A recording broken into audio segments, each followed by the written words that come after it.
What's up, guys, and welcome back to another episode of I'll Call You Right Back podcast with me, your host. We have a great weekend. I always say a weekend, but we got a great week ahead of us. I guess Thursday is the beginning of the weekend, but a lot of great stuff to talk about. First of all, last week we did not have an episode, obviously. It was Thanksgiving. We had to give thanks that day, and I didn't do one last year either. I don't ever take no time off, and Thanksgiving lies on a Thursday, so I was like, whatever. I skipped a week, and it was much needed. But I hope everyone had a great holiday. My holiday was great. I did different things that I normally do this year. We went to a restaurant to have Thanksgiving dinner, and honestly, wasn't bad at all. It's a different experience. I think that there's more pros than there is cons. Because, you go to this restaurant, there's just everything right there for you. You got fire shit everywhere, laying around everywhere, and you could just graze like cows as much as you want. You go to eat as much as you want. It's in a nice setting. And then, the best thing is you just don't have to do dishes after, right? But it was great. It was at the Harmer House in Harmerville. It was good though. It was definitely all right.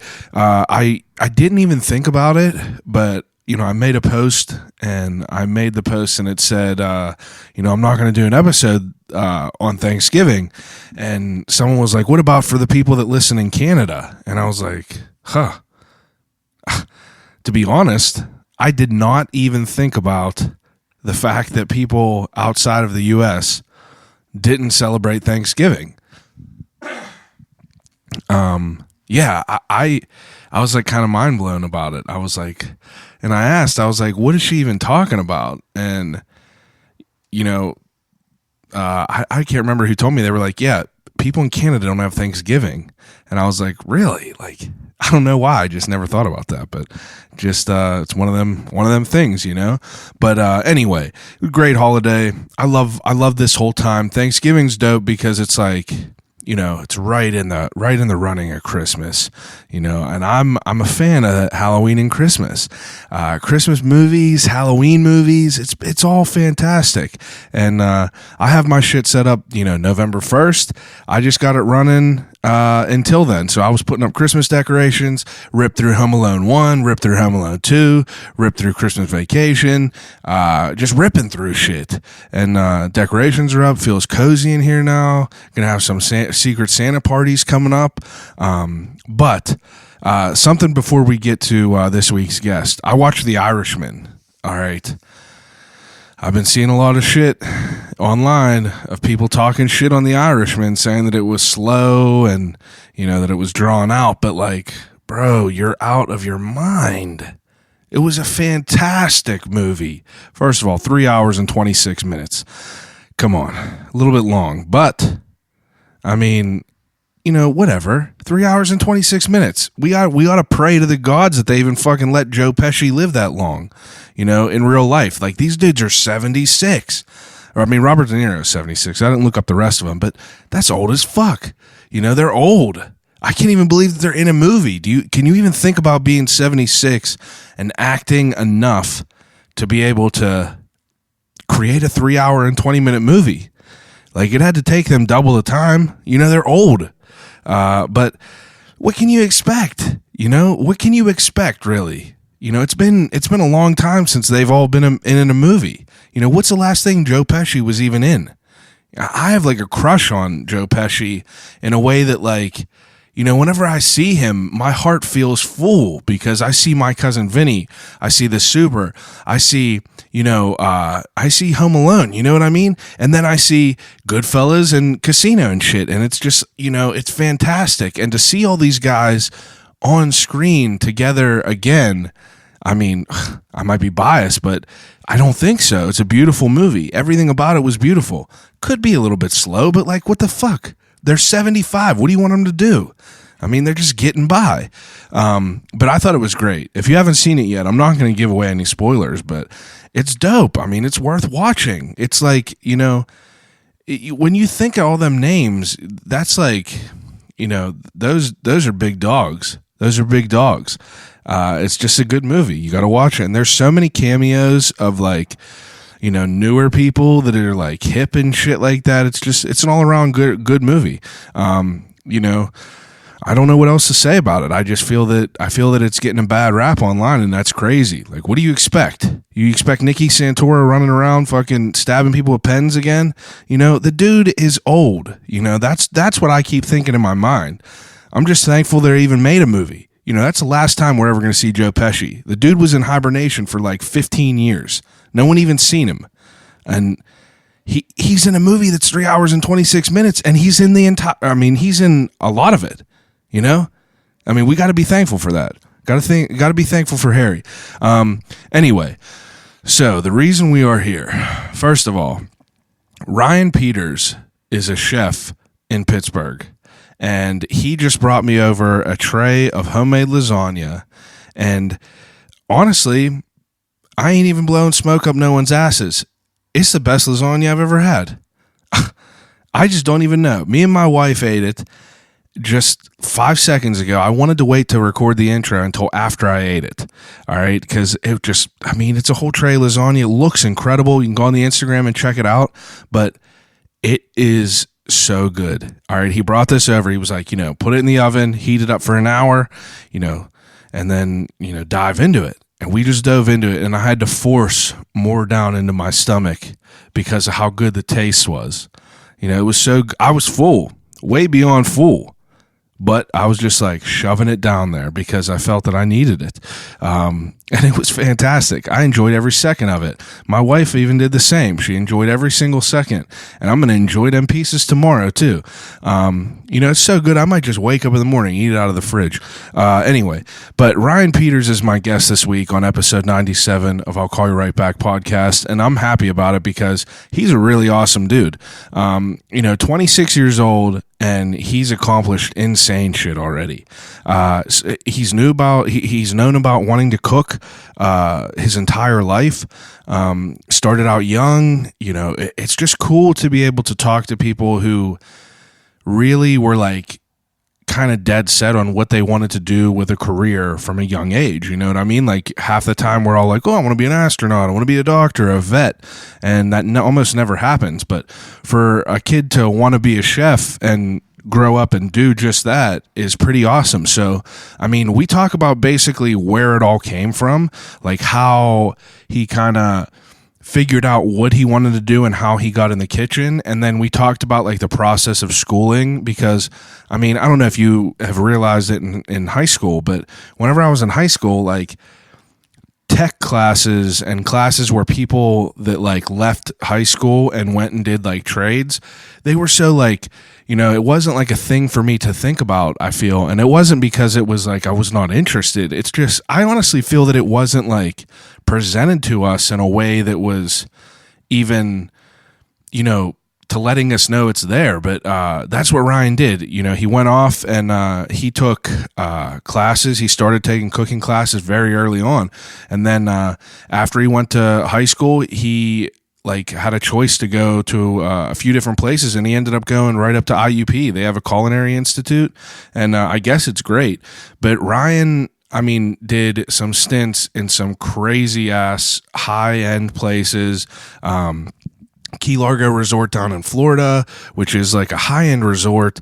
He was like a banquet chef, and then the dude signed up for a grant or a scholarship or whatever it is to go kind of mentor in a destination restaurant that you would want to.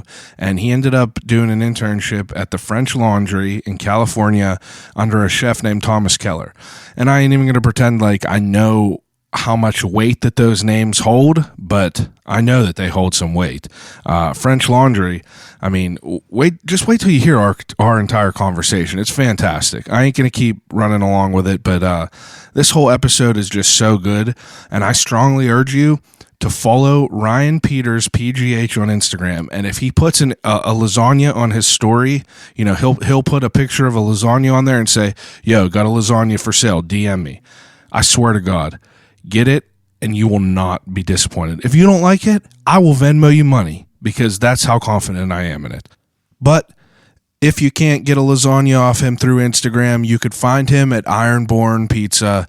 Their new location opens in the Strip very, very soon. And whenever I say very soon, I mean very, very soon. And it'll be at 1806 Smallman Street. And Ryan is running the whole pasta program there. So he's going to be whipping up some fire shit the entire time. But, you know, guys, episode 100 is about to come up, and like, it's just crazy to me each week I get there. It's like fantastic people just keep coming out of the woodwork, and everyone is super cool to want to sit down and bullshit with some random yinzer for a long time. And I appreciate them, and I appreciate you guys for listening. So without further ado, episode 97 of I'll Call You Right Back podcast with Ryan Peters.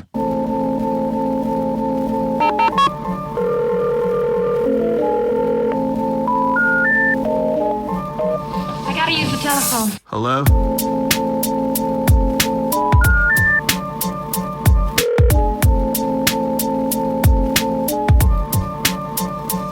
Telephone. I'll call you right back. I'll call you right back. Telephone. I'll Call You Right Back podcast. You said you were coming from Lawrenceville, yeah. Was it bad to get over here? It was super easy. Yeah? I didn't realize how, I undershot it by a lot. I thought I was going to get here like after 10, and then I put it in GPS and 9:45. Well, that's good. Yeah, that's good news. Easy ride. I'm glad that sometimes I feel bad because like I'll usually do interviews. I gotta take his fucking hat off. I usually do interviews and they'll be on like Monday nights. Okay. So like Yeah, I feel bad. traffic. Like, I feel bad having to like get people over here, but Yeah. it just kind of works out Sunday like that. morning, a lot of I'll the way. take it. Yeah, Sunday morning. I love the mornings. Hell yeah. I get up early all the time. Same. It's were you always a morning person? No, definitely not in like high school and stuff, obviously. Yeah. But now, yeah. Yeah, it's I like just don't sleep. Even on the weekends, like if I have nothing to do, I'll be up at like 5:45, Yep, same. 6, and I'm just Yep. like, what the fuck? Like, Yep. And it's I guess it's like a blessing and a curse because like I'll be asleep at like last night I came home, I was asleep by like it had to be by 10:15. Jeez. I was just out, Yeah. right on that couch. But that's my life. Oh, yeah. So before we get too deep into it, I do an opening segment with everyone. It's called "What's in the Cup."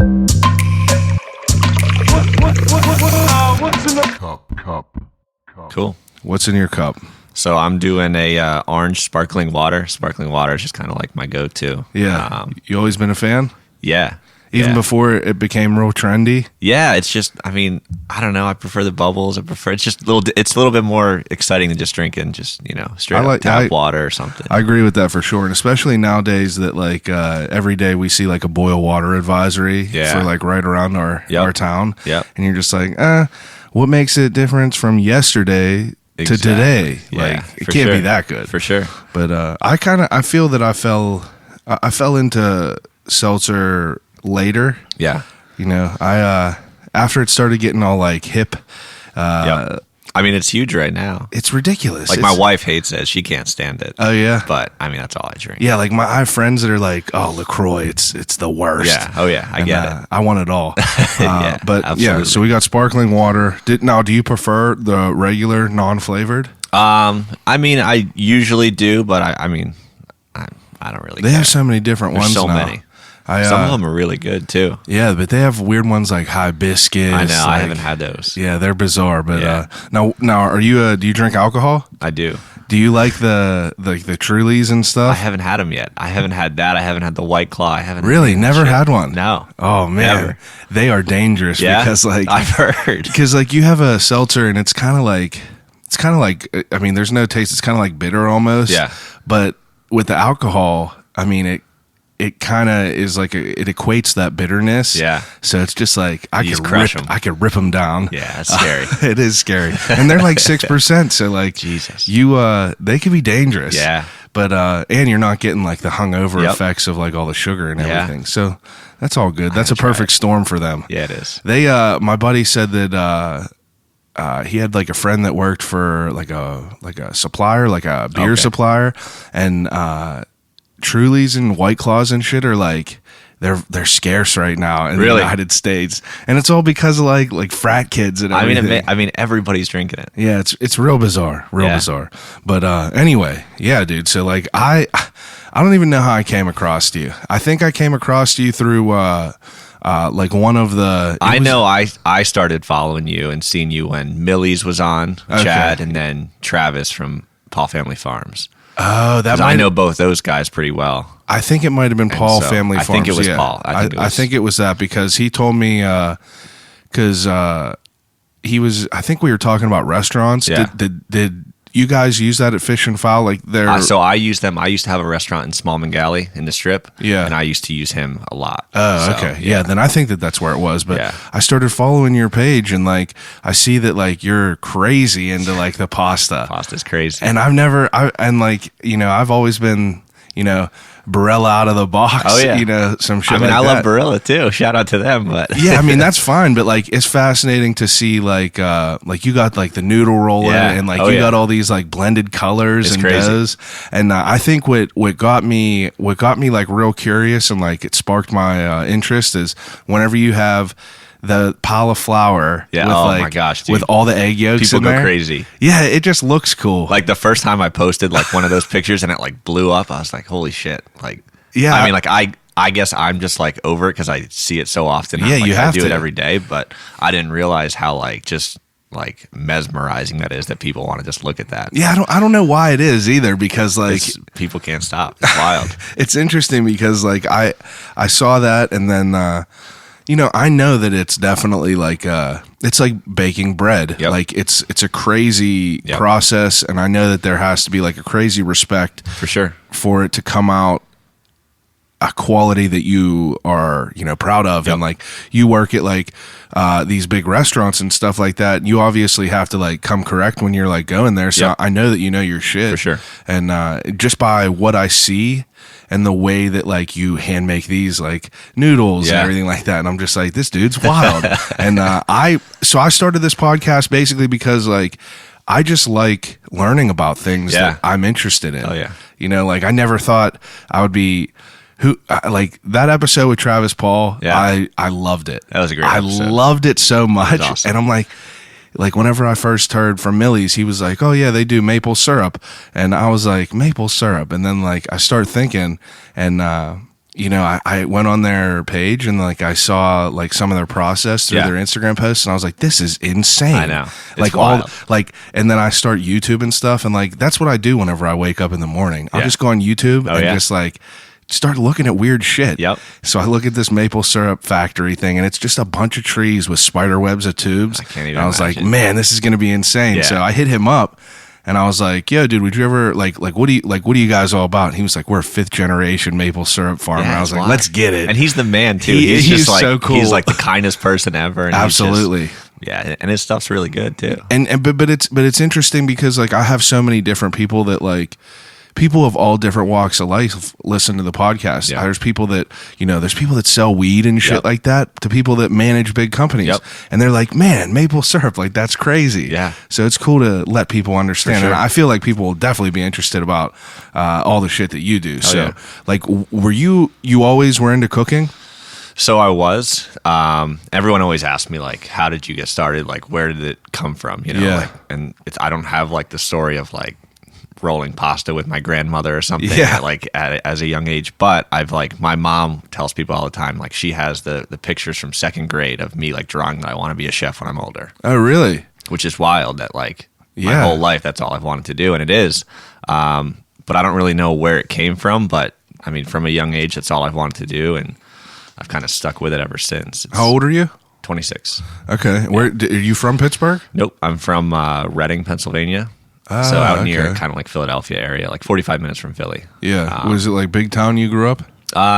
So it's like like Reading is one of the bigger cities in Pennsylvania. Yeah. I grew up in like a suburb of Reading. Okay. That's cool though. But small little town. Nothing crazy, but it's cool. And I mean, like it is wild that you knew what you wanted to do from a young age. Crazy. Usually people like I had no idea. Yeah, I mean, people grow up, they still don't know what they want to do. And Not it's a clue. It's wild. Yeah. So like even whenever you were younger, were you, was it more of just like a broad range of just like cooking, or did you know that you wanted to work with pasta? I assume. Yeah, No, I didn't think that. didn't. I knew I wanted to cook, and I didn't really, and I think that's what like a lot of like cooks and chefs struggle with, is like kind of finding their lane of like, because there's so much you can do with food, like what you want to do, what type of cuisine, and a lot of people struggle with that, and I definitely did, but it really took until, I mean, a few years ago to figure out pasta was where I wanted to go. Did you have family that was cooking, or was Nope. it no? No, I'm the only one in the family that's ever like. That's I mean, cool. I'm sure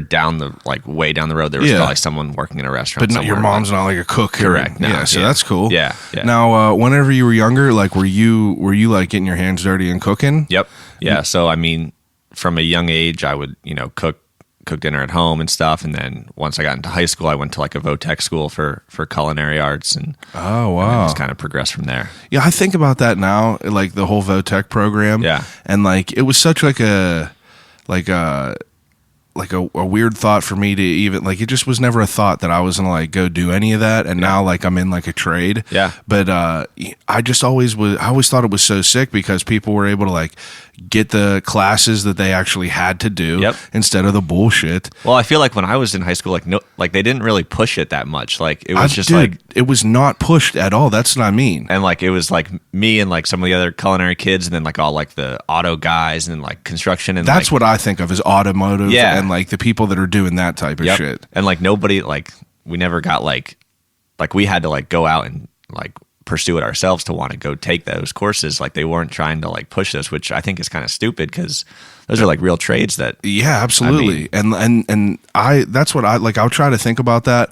And like I have a buddy that I had on here. His name is Brian, but he's like a machinist. Okay. And like he's wanted to do it forever. Yeah.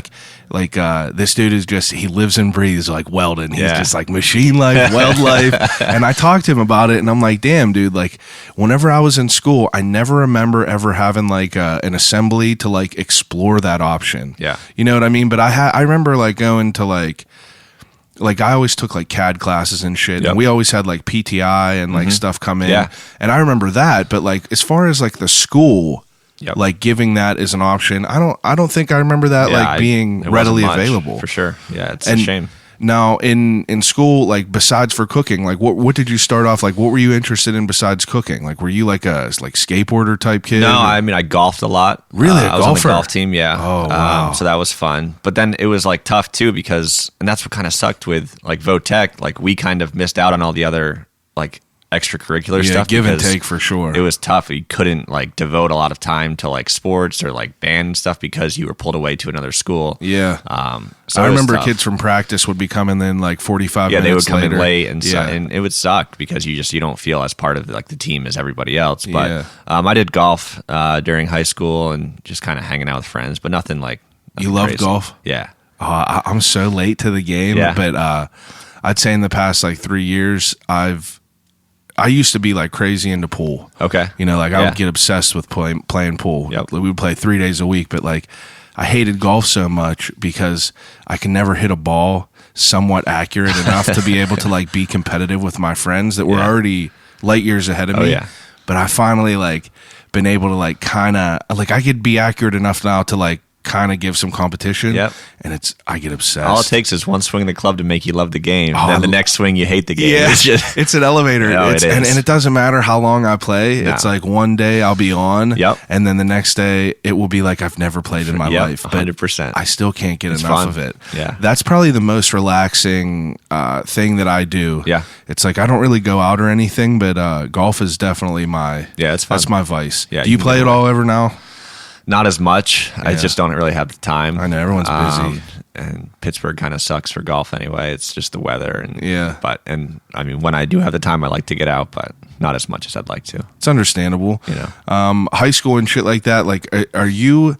So you don't have to take like home ec classes. You're taking like your bare bones classes Yep. and then going to VOTEC. Yeah, I would take like, I think it was like a math course, a science course, English, and then they would like bus us off to the VOTEC school, and we would have the rest of the day there. Now, I mean, obviously it's different for you because you already knew what lane you were, what you wanted to go down. Yep. So, like, did you like regular school? Like the regular classes and stuff? I mean, no. And I wasn't really like the best student either. I like to goof off a lot. I was more of a class clown. And I didn't really take it very seriously just because I knew, I didn't know. I say that I knew back then, but like nobody knows then. But like I knew that I didn't need those classes. Like I was like, I don't need this. I know what I want to do. That makes sense. So, I didn't really take it very seriously. I just kind of wanted to devote all my time to cooking.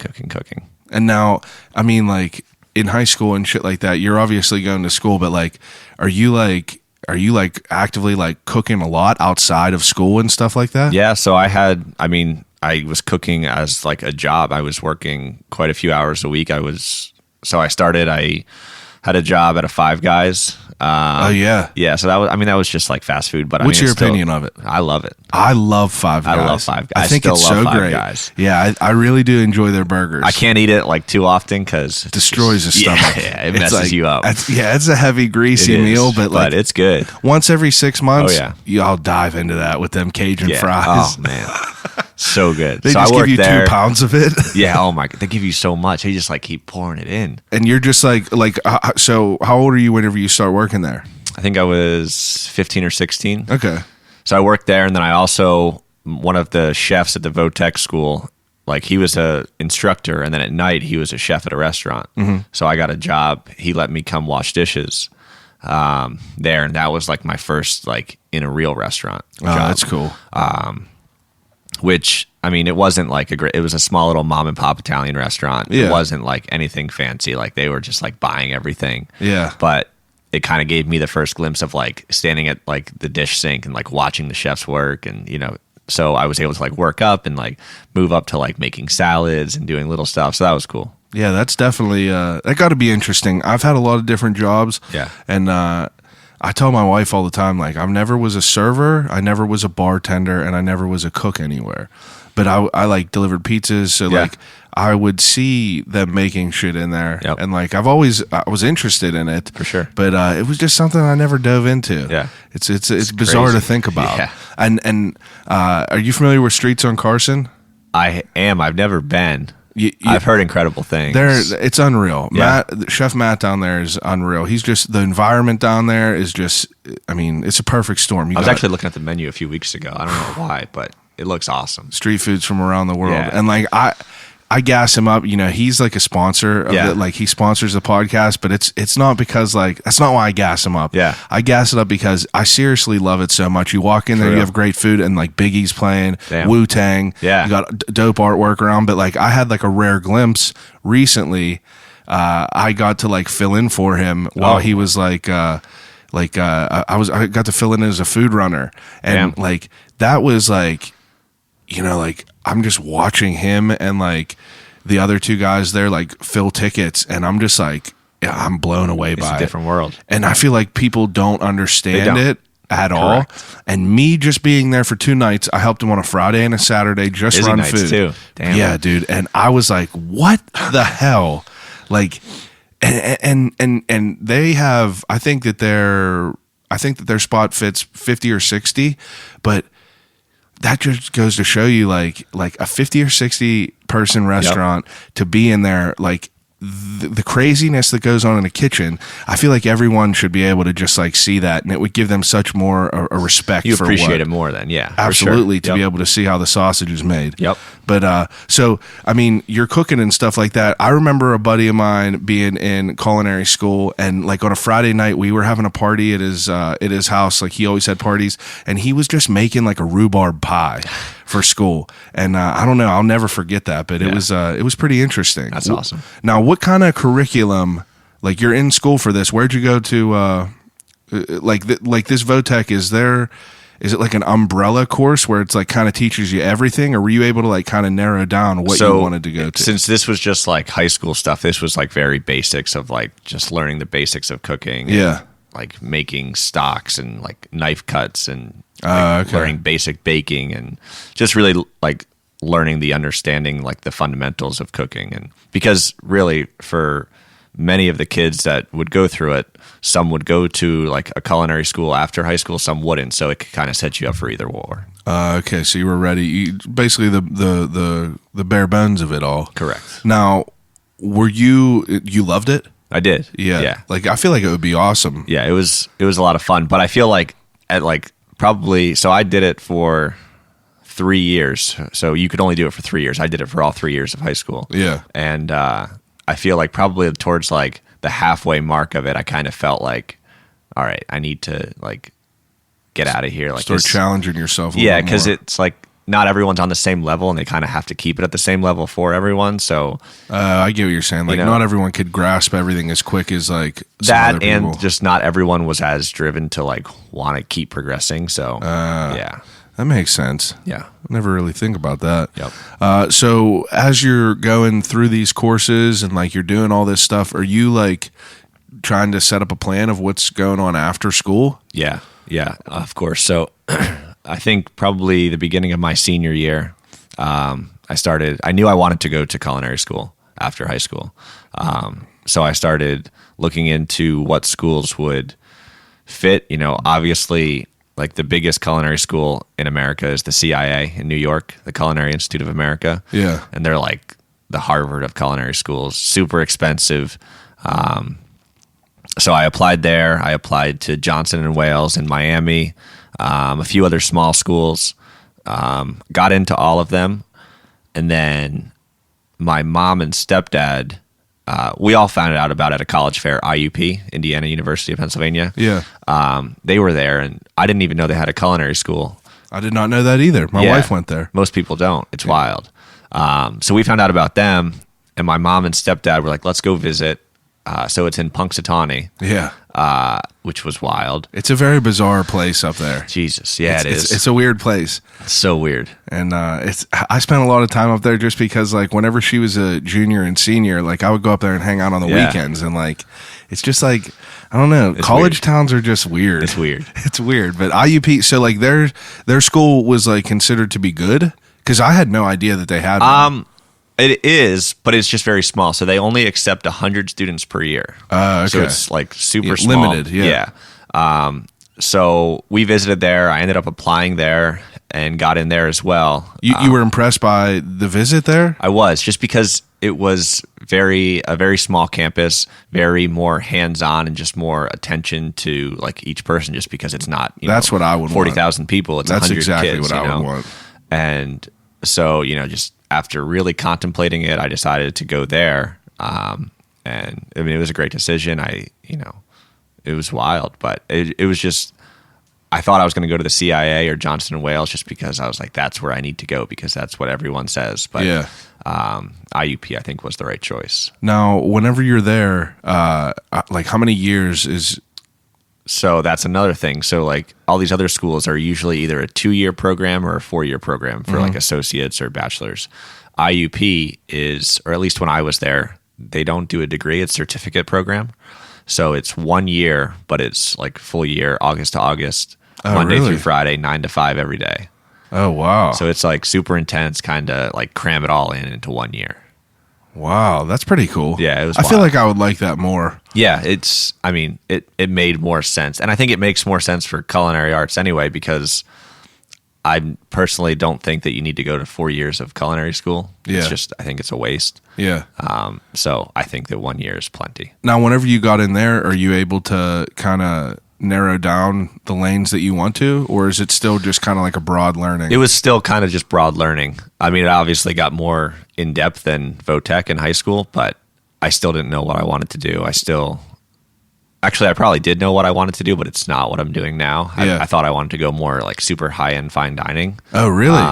Like the real extravagant plating and everything. Yeah, like which that? I did do for a while, but it's just I mean, we did pasta and stuff in culinary school, but I still I was drawn to it obviously, but it's not like I was like, oh, this is what I'm going to do. This is what I'm going to focus on. Yeah. It was just, we kept things so broad there, but I mean, what did you so you liked the fine dining end of it in the beginning? Yeah. What did you and where did you do that at?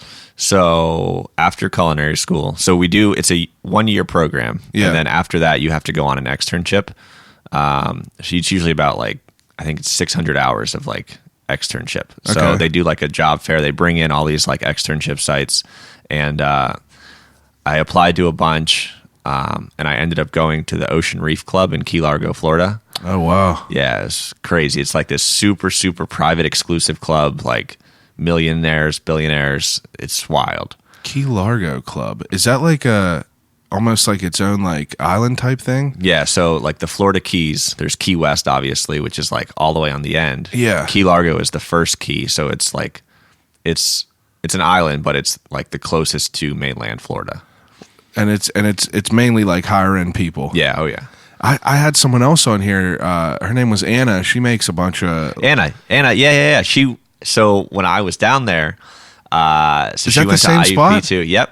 So she graduated a few years after me from IUP, and I was working down there as a sous chef, I believe, when she came down there for her externship. Holy shit. Yeah. I was like, damn, that sounds so familiar. Yep.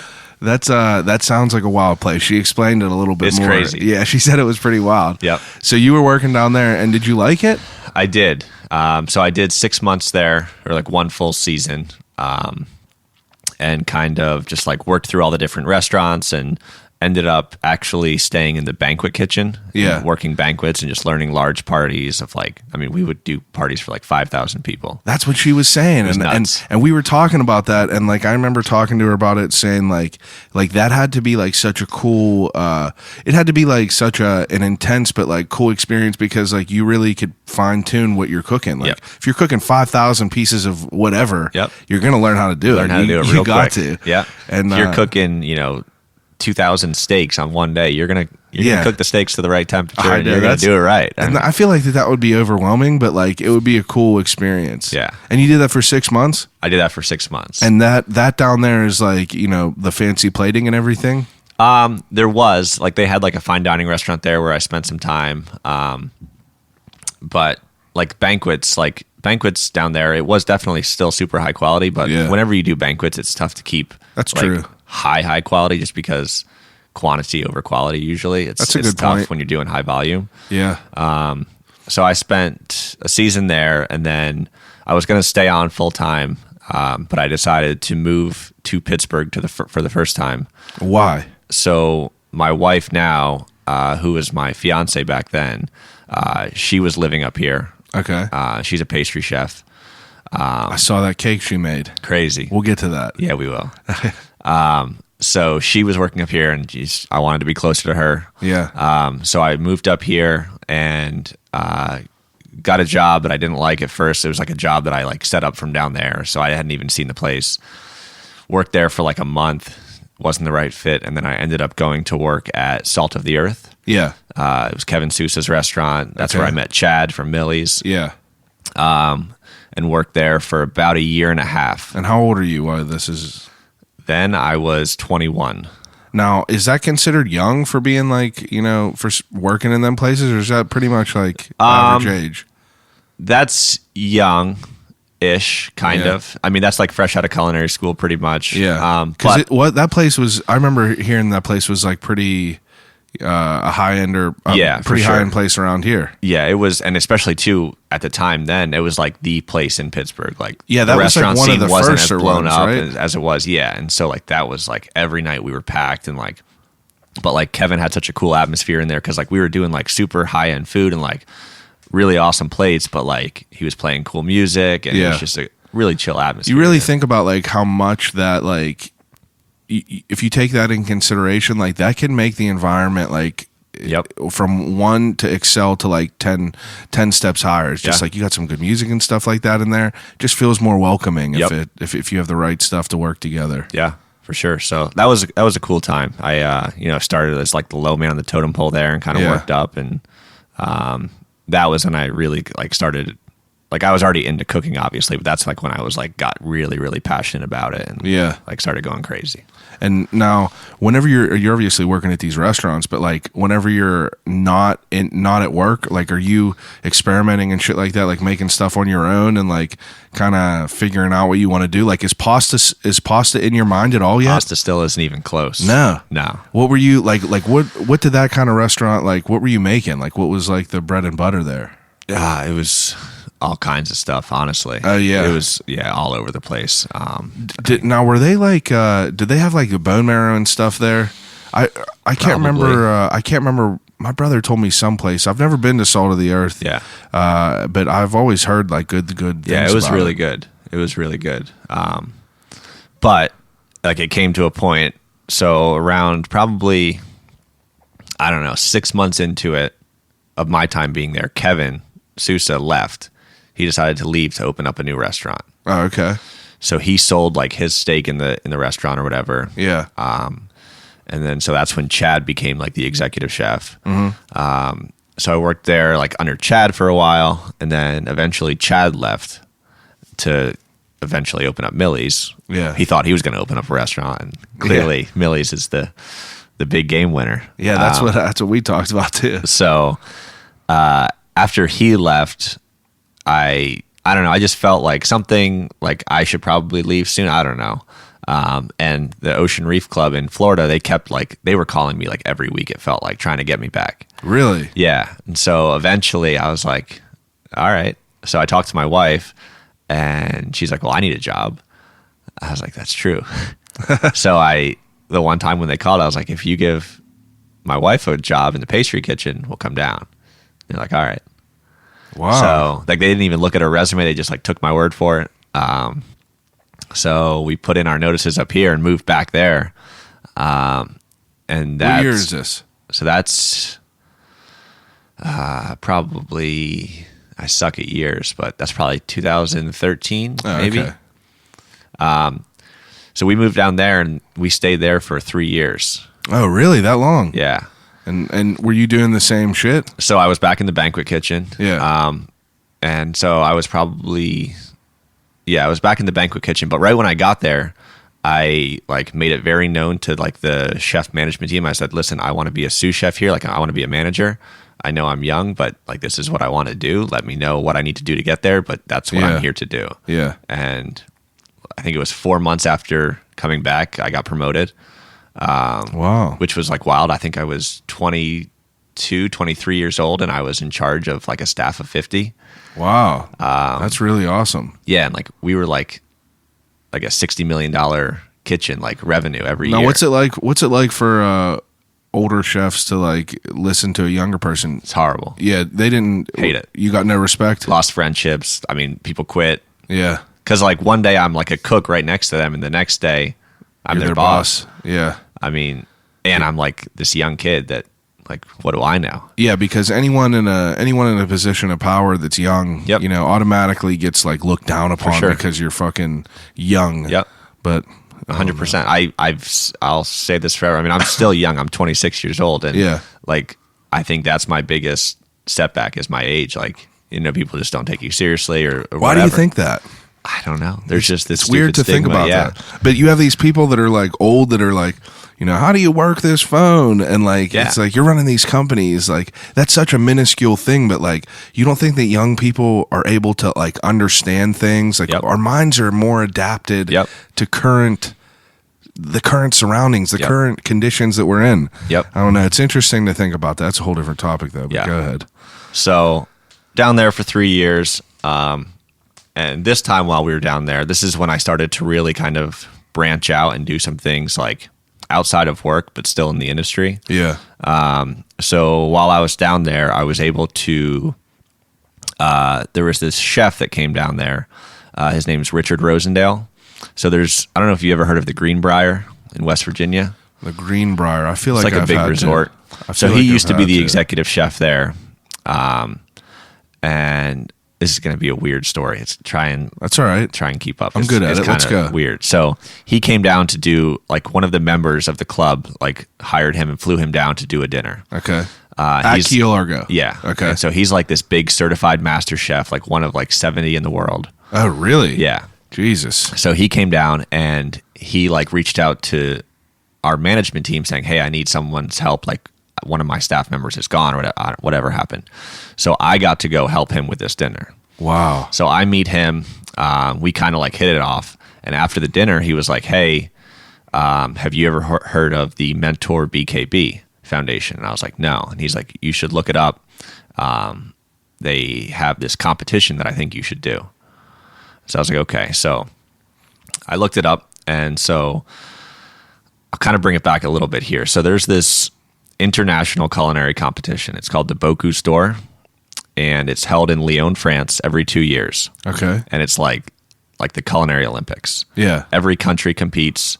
It's this like 6-hour long competition, like grueling cooking competition, like huge fancy platters and plates, and it's wild. And it's like these countries are competing for their country. Wow. And so this chef, Richard Rosendale, he competed a few years ago, did really well, didn't win.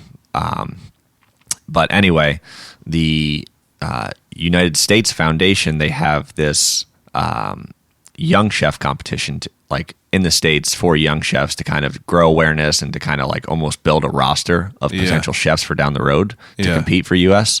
So I ended up applying for that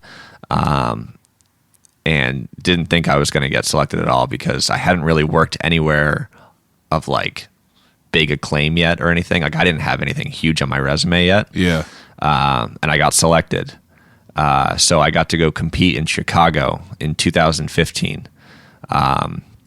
And I was like cooking for some of the best chefs in the world. Really? Like it was wild. It was like, what kind of shit are you making? So for this competition, they basically give you a protein. And so like all of us competitors had the same protein. Yeah. And we could do whatever we want with it. So I think for that one, what did I do? It was, eye of round beef. And I took that and I made a bone marrow mousse and wrapped it around it. Jeez. And then I forget what else I did. Something crazy. Yeah, it sounds crazy. How many people were in this? So there was only 4 of us. They did it basically back then when they did it in 4 different cities. Yeah. And 4 chefs in each city. I ended up losing, which I still say is probably the best thing that could have happened. Because I think if I would have won, I would have kind of like got a little stagnant and got comfortable and like not been as driven to kind of keep going. Yeah. So I lost and moved on and kind of looked for the next best thing. Like, are you pissed whenever you lose, or are you kind of like, I was so wow, pissed. that was cool that even happened? It was a mix of both. Like I was pissed, but I was like I remember we we're at like the celebration dinner the night of the competition, and I just like took a second, like looked around at like all these chefs that were there, like some of the best chefs in the country, and I'm like, holy shit, like this is where I'm at right now. Like, yeah, like that's dope. I lost, but like holy crap. Yeah. So it was wild. So that's awesome though. Yeah, it was cool. And so, but doing that, I got to kind of stay in touch with this foundation, and now I was kind of like a member of this like group of like chefs. So they also do another program, like a grant program, that it's wild. I don't know why more of my like colleagues and friends don't do it. They basically, you can apply, and if you're selected, which they select like 70 people a year. Yeah.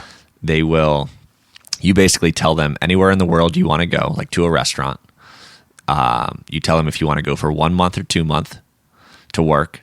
They'll pay for your airfare. They'll pay for your lodging. They'll pay for your salary. Jeez. So I applied for that, and I got it. And I got to go to, I don't know if you've ever heard of the French Laundry in Napa, California. No.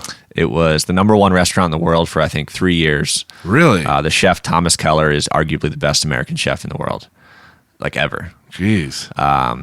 The French Laundry. French Laundry. 3 Michelin stars. It's been #1 in the world on San Pellegrino's 50 best list. It is like the Legit. pinnacle. Yeah, it's like, it's unreal. Like, what's a meal cost there, you think? I think it's, for 2 people, I think it's like $1,800. What the fuck? Yeah. Jesus. Yeah. Wow. So it's like, that's like the big deal place. And Yeah. that's where you went to work? So I either wanted to go to a restaurant in Chicago called Grace, a restaurant in Spain called Cellar de Can Roca, Yeah. or the French Laundry. I really wanted to go to Spain, but something happened with the visa that I just couldn't get there. So I was like, I'm going to go to the French Laundry. I was like, I have this opportunity to go there. I've looked up to Thomas Keller for years. Like, that is the pinnacle for chefs. Is it French cuisine? No, it's French-inspired American cuisine. Oh, okay. It used to be an old laundromat, like an old French laundry. It used to be called the French Laundry. So Yeah. he kind of paid homage to that, just keeping the name. Okay. That's cool. So I went there for a month in 2016. Hardest month of my life by far. Really? Yep. Jesus, it must have been. What was that even like? I mean, it's the first week. I mean, it's very militaristic. Just Got to be. I feel. I mean, it is Were you terrified? terrified. I was scared. And you're what, like 24? Yeah. Jesus. So Like I remember my first day. Like I knew just because of like keeping up with things, like clean shaven, like no beard, no facial hair. So obviously, I first didn't even day, think about that. First day, no, I shaved. Obviously, scared shitless. Show up, do the full day, and then the second day, the sous chef who was in charge of like the group of cooks that I was with, he wasn't there my first day. He was there the second day. So I introduced myself to him. And I like back then I couldn't really grow a beard. So like I wasn't like, if I shaved one day, I wasn't shaving the next day, you know? And so he introduces himself to me. This is like 6 a.m., start of the shift. And he's like, we shave every day, right? And I was like, yes, chef. And he's like, okay. I was like, okay. And he's like, all right, I'll see you when you shave. I was like, you want me to go shave? He's like, yeah. I was like, and like I was like renting a house like 20 minutes away. I was like, you want me to go right now? And like, and I had just gotten to Napa, so the lady that I was living with, she hadn't made me a key yet. And this is 6 a.m. She's sleeping. Oh my so I have to like book it back to the house, knock on her like bedroom window, shave real quick, and then get back. I mean, so I was like, shit, I'm gonna get fired. Jesus. So the first week, I mean, after the first week, I called my wife. I was like, I want to come home. And that was like your first experience. Is like the dude's like, you know, well, I'll talk to you when you fucking shave. Yeah. Wow. Now, so we have to rewind it a little bit. Like, what are the hours? Like, what's a shift at a place like this? So the first week, I was with the commis team, and commis are like very low man on the totem pole. They do all the prep work. They just do like they do the stuff for the cooks that are actually working in the kitchen, like working service. So we would go in at 6 a.m. And we would usually leave around like 7 or 8. Okay. So it's like long hours. It's long shift. Okay. And then like when I worked service, we would go in at noon. I think we would go in at noon and we would get done around 2 or 3 a.m. I would be mortified if that was the first thing the dude said to me. I mean, so many things there. Like, I felt like the first week they were just like, and I think they just kind of like test you to see like how, like, can you handle this? It's like Marines, like they try to break you. Yeah, 100%. Yeah, it's weird because like you see things in like the only basis I have of anything is like what I watch on Netflix, like all the cooking shows, and it is very, very militarized. Like whenever I see like chef stuff or like any cooking, it does seem like the military, like you know what I mean, and I don't know, I would be overwhelmed. But like I say all this stuff, but like I learned so much from. Like, you have and to. like I appreciate it so much because like after that first week, like learning how they cut an onion there, because like how I learned to cut an onion, that's not how you cut it there. How I learned to open a door, that's not how you open a door there. Like it's just, and like this is real. And so once I learned these things after the first week, it wasn't easy by any means, but it made things just started like so going much smoother. A little bit better. Yeah. It's now, like, overall, what is like, now you're doing all this prep work and everything like that, but like, are you like, so your experience there, is it like scary the whole entire time? Yeah. I think if you work there, you're always kind of like on edge. Yeah. You kind of have to be. I mean, at that level. Yeah, that's true. But probably 2 weeks into it, I definitely got more comfortable and I just, felt like a part of the team actually, like I was actually contributing something. Now, were you getting like respect from these other people? Yeah, absolutely. I mean, I'm sure there were some people that didn't like me or whatever. And I probably didn't like them either, but there was definitely respect there. And like, that's another thing too, the respect that Thomas Keller has like put into his kitchen. So there's this thing there, you shake in, shake out. Every morning when you come in, you go around, you fist bump or shake every person's hand. Good morning. The dishwashers, the front of house, the cooks. And when you leave, so like when I was part of that prep team, I remember my first day, we like all go and clock out. And then we were standing, like they were all standing by the wall next to the kitchen. And this is like a 3 Michelin starred restaurant. They're in the middle of service. Like they're like head down focus, like pushing Yeah. out like incredible plates of food. And we're all standing there. I'm like, what are we doing? And they're like, we got to shake out. So like we had to go through the kitchen and weave through all these stations and say goodnight to every single person.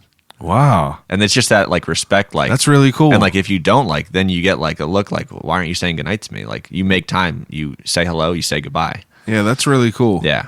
The only thing that makes me kind of like think of that is like you know, like you see people that roll in jiu-jitsu, like before they start rolling, like they dap up a little bit and then they go. That's pretty cool though. Yeah, it's cool. That's a cool little Easter egg to like to have in there. So you were there for a total of a month. I was there for a month. And you loved it. I loved it. Yeah, I mean, I'm sure you had to learn so much there. Yeah. I learned more. Obviously, I learned so much about food, but I learned more about how a restaurant should run. Yeah. I mean, they do things right.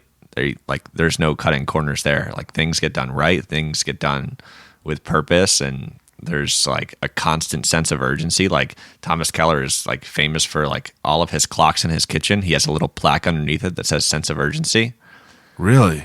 Yeah, and it's just like we got to go. Like when you're Should've there, been you don't done walk, 5 you minutes run. ago. Like Yeah. it's Wow. the clock's ticking. We got to go. Oh, that's crazy. Yeah. Now, whenever you're like whenever you're there, you ate the food there? So I didn't think I was going to because I sure as hell couldn't afford it. I know. And I remember on, let's say it was a Tuesday was my like second to last day. Let's say Wednesday was my last day. I don't remember what day it was, but I remember the chef, Dave Breeden, who is like the chef de cuisine. He's the head chef of the French Laundry now. Yeah. Like he runs it day to day. And him and I really like, he was really great to me. I felt like he really liked me. And Like, how old is someone like that who runs it? he's probably, if I had to guess, late 30s, early 40s. Oh, okay. But I remember him coming up to me on my second to last day, and he was like, "Hey, do you have a suit?" And I was like, "Yeah." And he's like, "Okay, do you work tomorrow?" And I was like, "Yes, chef." He's like, "No, you don't." He's like, "You're coming in for dinner." Wow. Yeah, so they set me up with like, Really? yeah, the full thing, like all the wines, all the food. Holy shit. What was that like? It was nuts. Like- And like I felt like this like superstar because I'm in the dining room by myself, like sitting like at a table for two by myself, and I'm just like looking around at all these people, and I'm like, who am I? And they You just remember what you had? there was a lot. Oh, it was like multiple. Yeah, I think it was probably 20 courses. Holy shit. Yeah. I guess, yeah. So like it's just like a bunch of different, like they bring out like the little like very, very nicely plated, like each little thing. Yeah. And like Thomas Keller too is known for like invoking like memories and stuff in his food. So like one of his like iconic dishes is a salmon cornet. So like he has memories of like going to like a Baskin Robbins like during the summer and getting an ice cream cone. So he wanted to like start off the meal with something that looked like an ice cream cone. So it's like a little cone, like a sesame cone with a little scoop of like a raw salmon tartare on top. Wow. And that's the first thing you get. Jeez. Like the last thing you get is coffee and donuts. So like fresh, warm donuts with like a little coffee semi-Fredo. It's incredible. Yeah. Wow, that's really cool. Yeah. You got to like have that, like that's like the cherry on top. Yeah, of it was all. like my last day there. And I remember, I'll never forget. I mean, sure, I was probably a little like tipsy, but I remember walking out of the French Laundry to go home. And I remember just walking down like the road in Napa, and I just started laughing because I just like couldn't believe like what just happened. Man, that's such a cool. That's Yeah. such a cool story. Yeah, That's man, it's obviously something you remember forever. for sure. Wow. Yeah. Especially, I mean, obviously, I ain't never eaten that expensive of a meal, but that's cool. You got to experience It's it. crazy.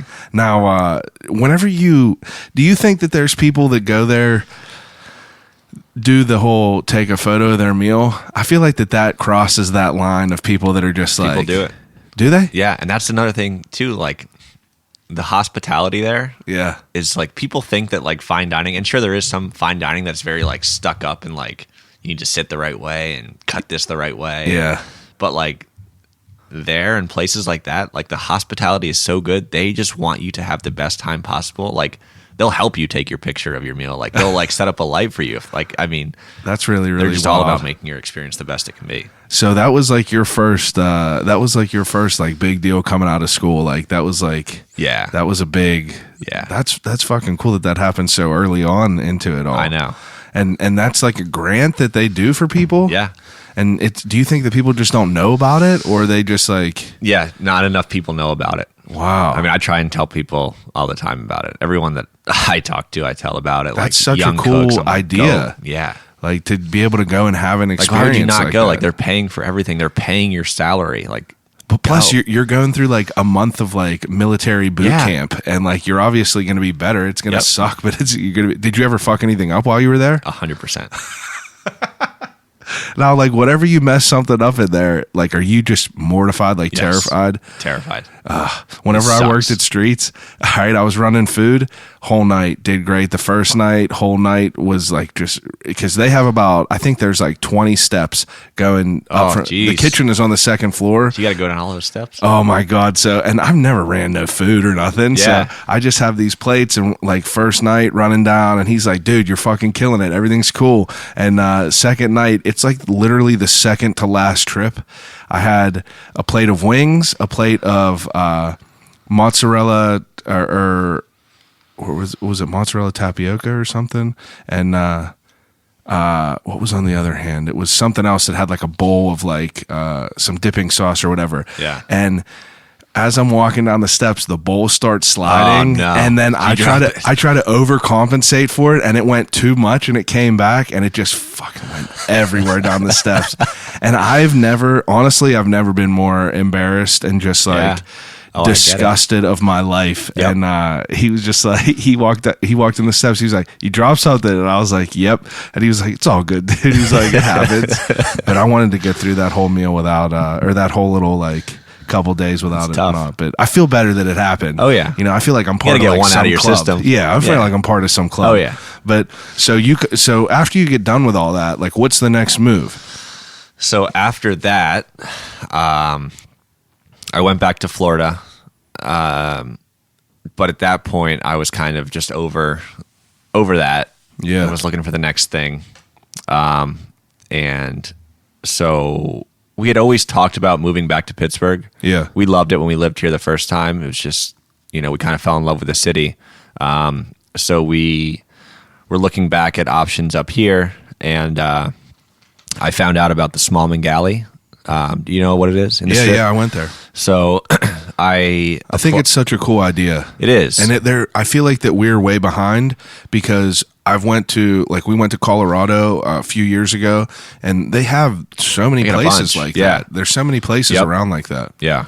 So I applied for that and got a spot there, and decided to do that. So I opened up my own restaurant there. Oh, really? Yep. What was it? It was called Brunoise. Brunoise. Yeah. So I kind of wanted to do like my take on like fine dining meets fast casual. So like have a burger, but have it be like super well done and Yeah. like really, really high quality stuff, little stuff like that. So that was my concept, and I did that for a year. How was the response to it? It was okay. It was a little bit too much for like a food hall concept. Like people weren't. It's a tough sell. Yeah. And You mean as far as like price? price? Yeah. That's the thing. In those things, you have to. Because I'm giving away a percentage of my profits every week to them to be in there. So I need to have my costs at a certain point so that I actually make money to pay my Which is staff. understandable. And it's hard for the consumer to understand that. Yeah. So if I have like a $15 burger, they're like, what the hell? Yeah. But they don't understand that it's super high quality stuff. It's Yeah. like a lot of labor going into it, and 30% of that is not even going to me. Yeah. So That's a good point. It's tough. But I learned a lot of stuff about like business and stuff from like owning my own place. Like, Absolutely. you learn how much a dollar costs, and Yeah, what people are willing to pay, what Yeah. people want to pay, Yeah. what people would rather go and Yep. sacrifice for. yeah. So it was fun. But it was just a long year, Yeah. Yeah. Was it like was it scary for you at first, like opening that yourself and like doing that? I don't know if I actually ever felt scared. I was more excited. Yeah. I was like, just this is like my own thing. Like I get to be my own boss. Yeah. There was definitely some scary moments and stuff, but overall, it was. I'm glad. I tell people I'm glad I did it. I would never do it again. Yeah. You know, that makes sense. You know, so now, and that was a year. That was a year long, like residency there. Yep, I was 1 year, and then I got out as quick as I could. Now, was that the same time that Ironborn was there? Yep. So that's when. So me and Pete from Ironborn, we were there in the same class. Okay, because I remember going there, and I went to Ironborn. Yep. And I probably had to see what you had. What you had? Maybe there. not. He was there. He stayed longer than I did. Okay. He signed on for another, I think, year and a half. So you're there for a year. Like, do you have an idea what you want to do after? So I thought I was like toying with the idea of opening up like my own place. I like looked at like some, a Brunoise. Yeah. Like, okay. So I looked at like some locations around town, and to be honest, thank God I never found anything that I really liked because I think I was just doing it because I thought that's what I should do, but it just wasn't. I never found anything that was the right fit. So towards the end, I started like shifting gears. Like, okay, I need to find a job. I guess I'm going to be unemployed in a few months. Yeah. So we didn't know what we were going to do. We were like, let's get out of Pittsburgh for a little while. So I flew around and did a bunch of like interviews in like Vegas and Georgia and all over, just looking for a job, and got some like really awesome offers. But then we were like, do we really want to leave Pittsburgh? Yeah. And we didn't. We really fell in love with the city now this time. So it's an easy city to fall in love with. It is, man. I mean, obviously you've been to a lot of different places. I mean, I just love the size of it here. It's like, great. It's a great small, size. Big city. That's exactly it. I mean, it's a small, big city. You can get to where you need to go. Yep. You know, LA, you're driving for hours to get where you want to go. It sucks. So plus, we got like a good group of like, you know, different flavors in the city. It's like there's so much wild shit here. It's super diverse. That's why I do the podcast. Hell yeah. But it's like, so you wanted to stay here, and then so that's when I decided that, then I started looking at what options were here in Pittsburgh, and I came across an ad for Fish Nor Fowl, which was getting ready to open, weirdly enough, in the same building that Salt of the Earth used to be in. Okay. And so Fish Nor Fowl was being opened by the Deschamps Restaurant Group. Yeah. Like meat, potatoes, taco, all that stuff. So I was like, okay, those guys have a good track record. And they were looking for a sous chef. So I met with those guys. They offered me the job, and I took that. So I was part of their opening team. And we were doing kind of like definitely more like higher end fine dining plates, but trying to keep it more casual. Yeah. And just cook really good food. So I was there for about almost a year and a half, probably. So. Okay. So while you're there, I mean, I've never been there. I don't know, like what kind of food do they have? So like the name Fish Nor Fowl. Yeah.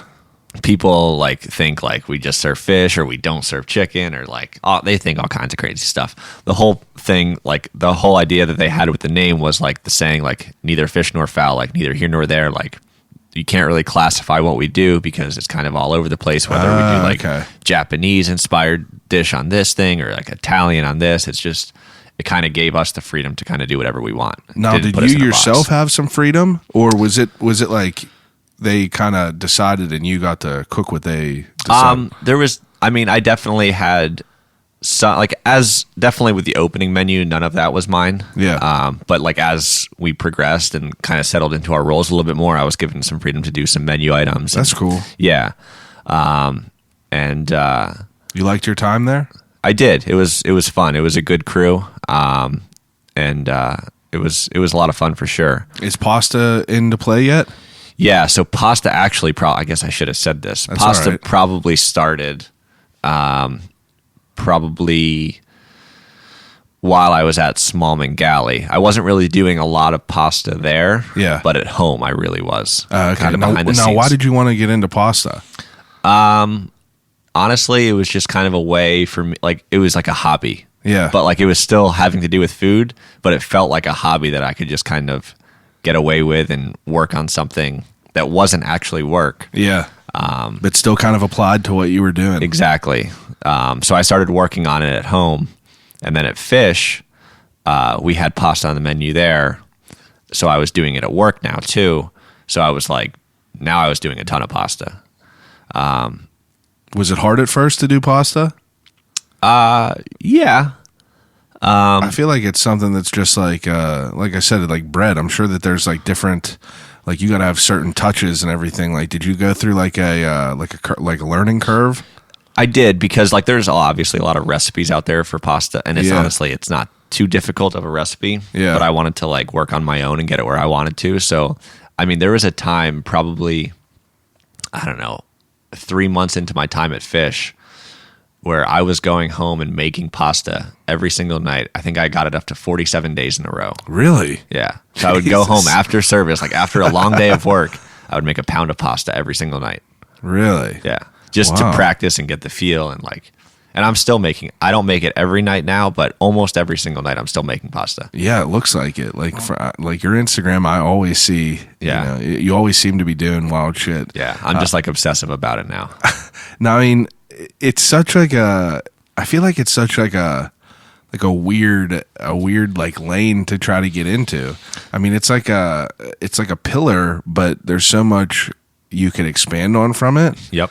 But I don't know, like so how do you get from working at Fish to like, kind of like stepping away from them and getting with Ironborn? Because whenever I first started hitting you up, Yep. It was right whenever you were like, oh, I'm leaving was Fish. right then, yeah. Yeah. You were like, I'm leaving Fish. And I was like, damn, dude, I'm excited to see like where you were going to go. And I thought it was going to be some crazy restaurant I never heard That's of. what everybody thought. I'm like, Ironborn. I was like, the pizza place that I went to. Yep. And I've only been there once or twice. Whenever it was in Smallman, I got to make my way over there. I talk to Boyd all the time. Yeah. And I know that he's there. And every time I see any of these posts, it all looks fantastic. But like, how do you make that decision to get from a place like Fish to like Ironborn? So I wasn't planning on leaving Fish. I was content. Was happy with where I was at. And all of a sudden, out of the blue, I got an email from Pete, the owner of Ironborn. Okay. Who's like a really good friend too. And it's because you guys knew each other from Smallman, right? Yeah. And okay. we still were like staying in touch like every week. Like we just hanging out, having dinner and stuff. Like now, while Ironborn was in Smallman, were they making other things besides pizza? No. I didn't think so, because I think they may have had like one or two sandwiches on the menu and like some chips. But it wasn't like they had no pasta. No. Okay. And they still don't. Okay. Still don't. Yet. Kind of. Yeah. So he hit me up in an email one night saying like, hey, Ryan, I know that we're getting ready to open up in the Strip soon. What do you mean, open in the Strip? So we're getting ready to open up a new location, like a full service restaurant. Well, wait, so I'm sorry, I just have You're to. fine. So we had the one in Smallman Galley. Yeah, so he's out of there. Okay, yeah, but that was the only one.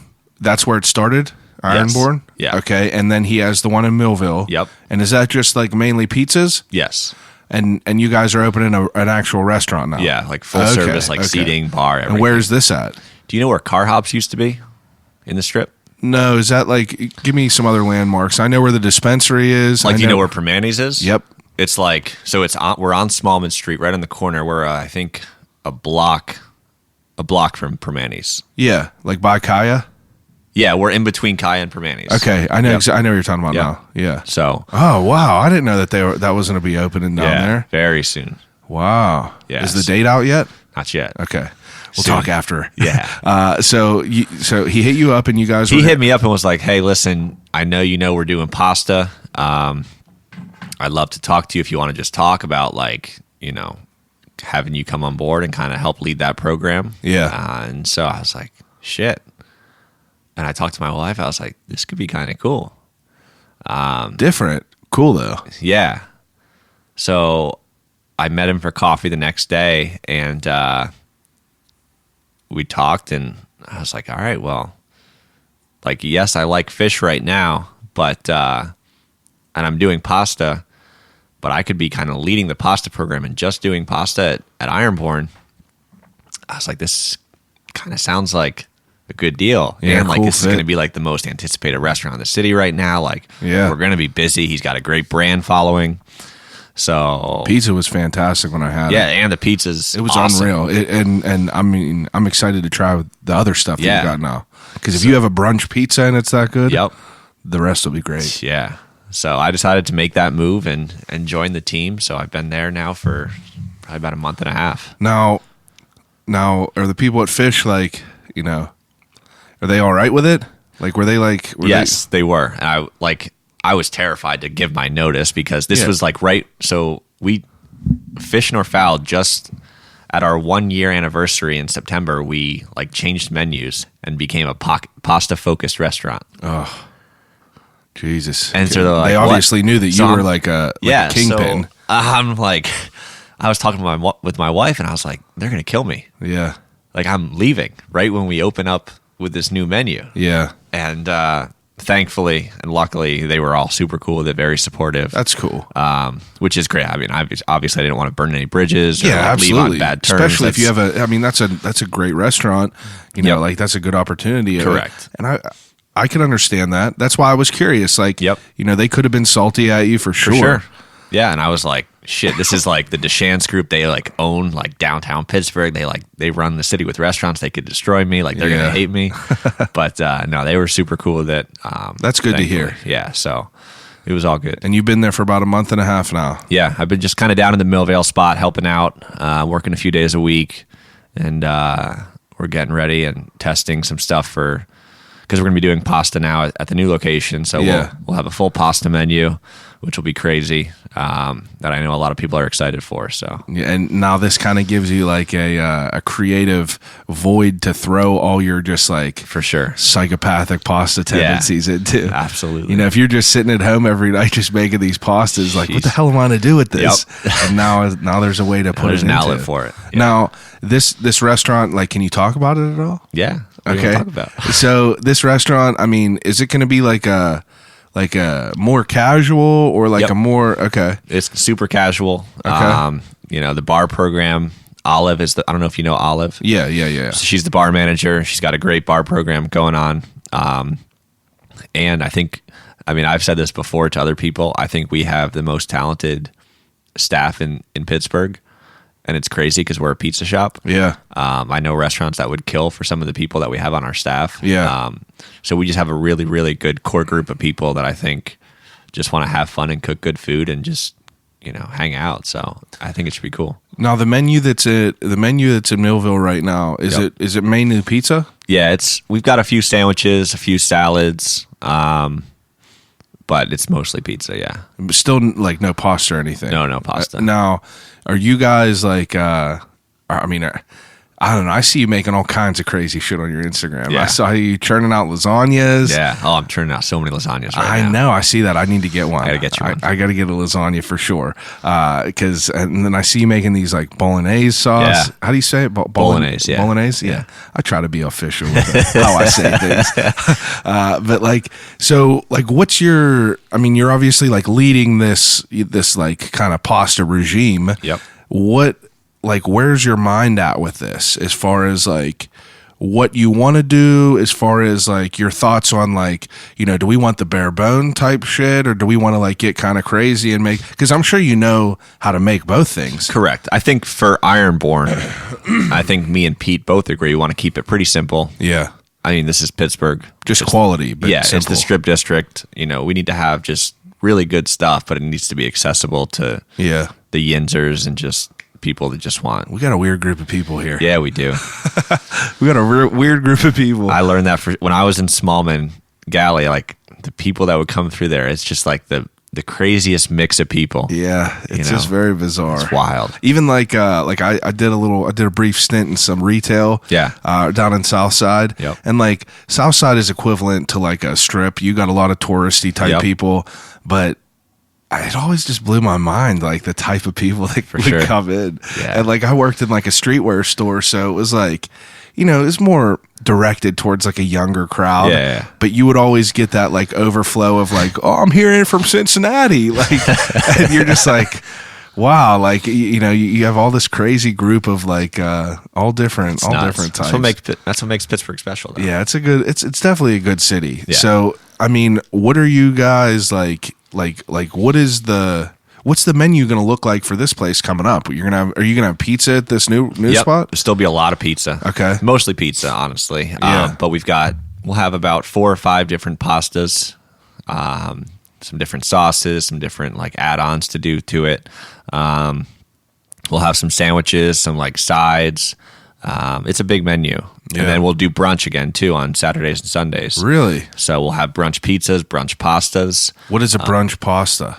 Like a carbonara. You ever have a carbonara? Yeah. So we'll have that. We'll have some like baked pastas with like poached eggs, and it's pretty tasty. Good. Yeah, it's pretty tasty. Now, are you guys like, what's the process of this right now? Is this like, I mean, I'm sure it's like you guys are like getting it built out and everything, and it's like about to happen, but are you in the brainstorming phase where you guys are just like eating? Pretty much past that. We're like, did you go through that phase where Yep. you were like, all right, I got a bunch of shit here, let's just eat it all and see yeah, what like we me and Pete would be down there on like our days off, just like banging out some pasta, testing some things. That's cool. Yeah, I mean, obviously the pizza's pretty much already tested. Like we know the pizza works, so it was just mostly the pasta and some of like the salads and other sides that we had to test. And what's his name? Pete what? Pete Tolman. Pete Tolman. Now, was he a chef too? Yep. Yeah. Okay. So he's got like a finer dining background too, and then he worked for Giant Eagle as like one of their like executive chefs for a few years. That's cool. And then he did the Smallman Galley, and he's kind of stuck with that since. That's really awesome. Yeah.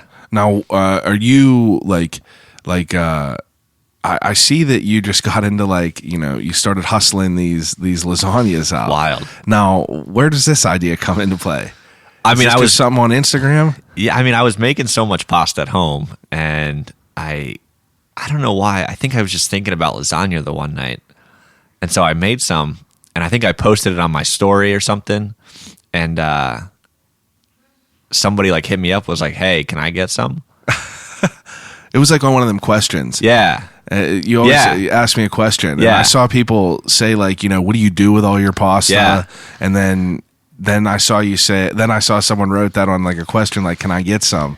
And then you were like, "Who would be interested in like lasagna?" Yeah, and I saw had it blow like up. hundreds of people say yes. Now let me ask you about this. Like, where does your Instagram following come into play? Like, I mean, you have like what 20,000 people on there? No, I don't think so. You have a fuckload of followers. I'm sorry, I swear too much. No, you're fine. But I don't think I have to. If I had 20,000, I'd dude, you have a lot of people. 13,000. Tomatoes, but like that's still a lot. Like, where does that come into play? Like, how do you even get an Instagram following? I don't know. Yeah. I've kind of just been lucky. I've like. I mean, let me rephrase it. When did that start to like build up? Probably like 2 years ago. While you're at Smallman? Yeah, I mean, I got a lot from that, like a lot of attention, but like a lot I got from there's this company. It's called Chef's Roll. Okay, they're like a huge Instagram page, and I've been an ambassador for them for a few years now. What is that? They'll just like send me stuff. I mean, like, what is the company? Oh, they're just like a global network for chefs. So they do events all over the world. Oh, I thought you meant like it was like a cooking company. Oh, no. Like, okay, no, they're basically just like a digital media company. That makes sense. And they do events and they host competitions, and they've got a few chefs that kind of quote unquote work for them. And I just like create some content and stuff for them. Yeah, so I've gotten some like crazy stuff from them. I remember seeing it, and I remember like after Travis told me that, I remember looking. I was like, this dude got a bunch of followers. Like where does this even come to play? But like your Instagram looks like super. It's very well done. Thanks, appreciate it. I spent a lot of time on it. I spent too much time on it. I know, and I feel so bad too because like me and my wife, we went out to dinner on Friday, and I'm just like, I'm doing a giveaway with Steel City. I saw that, and I'm just like, like I spend too much time on my phone. The same way. It's terrible. It sucks, and it's not that I don't do it because of I don't want to be present with her. It's just like my wife like hates it, but like at the same time, like my wife now she understands. She's starting to see like what's coming out of it, like all these connections I'm making and like opportunities. Absolutely. She's like, okay, absolutely. I know I get frustrated, but it is kind of working. And it is. It's weird. It's frustrating because like you see them terrible like Facebook things where you see like people with like a miserable face staring at their friends. I get it. It's nuts. But you got this like so.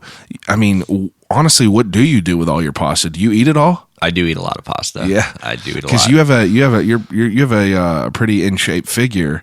You don't look like a very big pasta eater. I do eat a lot of pasta, and now I'm starting to sell a lot of lasagna too. So that's like that awesome. got to be cool too. It's just like I feel like you're in like a way now. Like we just got back from Pike Place Market in Seattle, Shit. and there was a place there that had like more pastas than I've ever seen in my life. This dude came up and he got my attention because he was like, "Oh, come and try this chocolate pasta." Damn. And I tried it, and it was like these black noodles, and it had like the very, very faint like the cacao taste. Yep.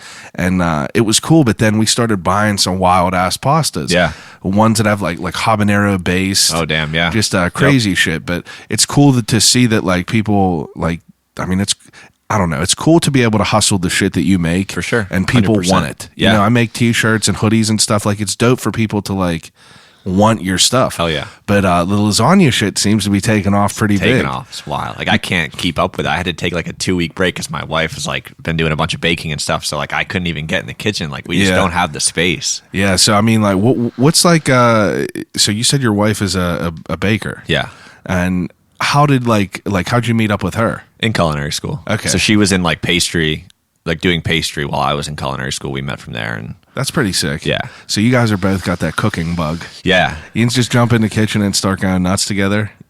she's kind of like not taking a break from it, but Yeah. she actually works for Millie's now. Oh, okay. So That's she dope. worked with me at Smallman Galley, and that like took a lot out of her, obviously. I So bet. she needed a break from like the kitchen, but she still wanted to be involved somehow. Yeah. So I hooked her up with Chad. That's dope. And so she's helping now, like kind of like manage all their stores and everything. So Now let me ask you.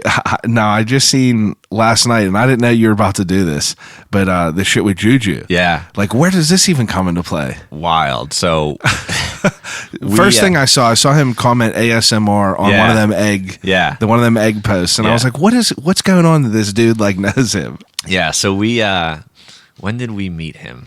I guess I forget when I met him.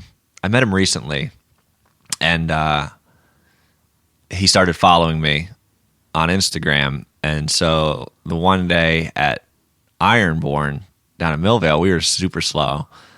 So I was like, I'm just gonna try and message Juju and see if he wants to come grab a pizza. So I sent him a picture of a pizza. Yeah. And he's like, "Oh shit, where's this at?" And I was like, "Ironborn, come on down." And like an hour later, he showed up, and I was like, "Oh shit, Juju's here." So he like orders a pizza, loves it, and he's like, "I really want to try some of your pasta." He's like, "I'm gonna DM you my phone number. Let's link up." Yeah. So I'm like, "All right, cool, sweet. I guess I'm hanging out with Juju." Yeah. So like I think it was the next day or 2 days later, I was making some lasagna at home, and I was like, "Hey man, if you'd like some lasagna, I've got some. I'd love to give you a tray." And he's like, "All right, I'll swing by in a few hours." I was like, "You're coming to my house?" So I'm like, "Shit." So I was like, "Babe, let's clean up the house real quick. I think Yeah. one of the Steelers is on his way." So he shows up, and ended up like hanging out for a while, eating lasagna there with us, like just Coming to your house? yeah, Wow. just like sitting at our kitchen table and just That's like, really awesome. just a regular guy though, like super cool. Oh yeah, you got like he seems to be awesome. Yeah. So anyway, getting back into the cake, like we're just hanging out, and he's like asking my wife about her, and finds out that like she used to do like cakes and stuff, and he's like, "My birthday's coming up," and she's like, "Okay." And he's like, "Would you come out of retirement for me?" And we both like look at each other like, "What?" And he's like, "Will you make my cake?" And she's like, "Yes." Like we didn't even know what he wanted, but we're like, we can't say no. Yeah. So yeah, we she like sent him some sketches of some stuff, and he loved it. So we got to do that. Like, and what was that this weekend? That was his birthday party? Yeah, it was like birthday party slash his new merchandise release party. Oh, okay. So there's like hundreds of people there. Yeah, because I saw a crazy amount of people, dogs running around. Yeah. Yeah, And, it was cool. I was like, holy shit. Like this, I was like, that's going to be like, because Antoinette was like, my wife, I was like, I'm pumped to talk to this dude about pasta. I kind of just like, I get so excited to like talk to all these different people because like, I don't have like a notebook or anything. Yeah. So like, I always, the way that I kind of prepare for things is I just really just like think about it. Yeah, I that's think cool. about the person, and I think about what is interesting to me. Yep. And like I'll dig through their through their Instagram basically, and I'll see like random shit, and I was like, I was sitting there the other night looking at it, I was like, this fucking guy that I'm talking to on Sunday, like I guess is like doing his birthday party. And she was like, what?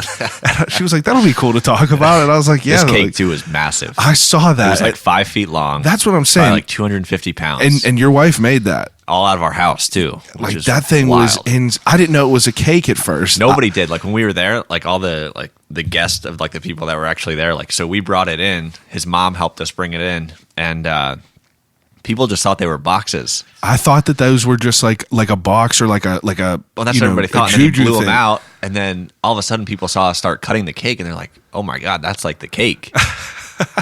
It was wild. It was wild. Look, how long did that take to make? I think it took her 3 days. Jeez, of just like nonstop. Like yeah, I bet. Yeah. Now, what is a cake like that made out of? What do you mean? Like, did I see Rice Krispie treats? So some of the decorations, like the football and like the number 19, like molded out of that. Yeah, so she molded those out of, but everything else was just like 100% cake. That's dope. Yeah. Jeez. Yeah, it was crazy. That's definitely it had to be cool. Like, yeah, it was like it's just weird. Yeah, like you would never. It's such like a weird organic thing to happen. It is, and I feel like that those are the moments where you're like, this is really like something crazy that's like happening right now. Just like we like his birthday, whatever. We're pinching ourselves, like we're just like what.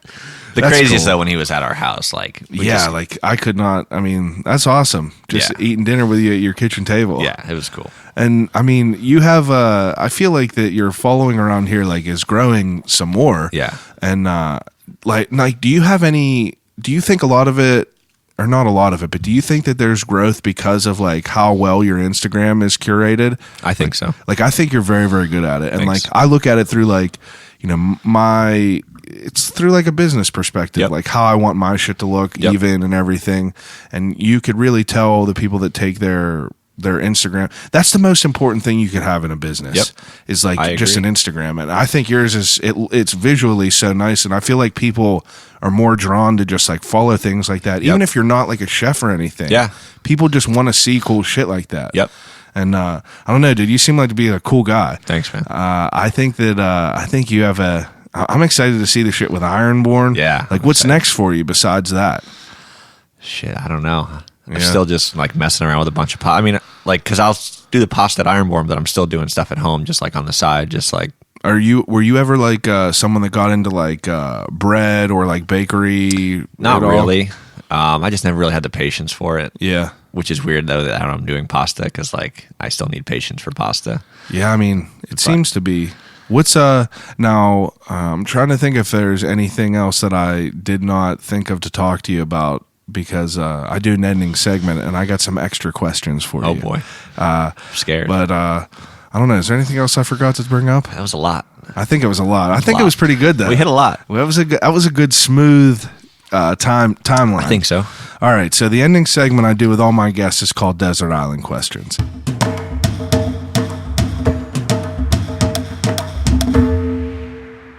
All right. Desert Island Questions is where I give each of my guests 3 categories to take with them on a desert island to use until they, fall to their demise. Okay. But I got some more categories for you. So the first category is things to watch. Now, whenever I say that, I mean, you could pick 3 movies. You could pick like TV series, whatever you want, really.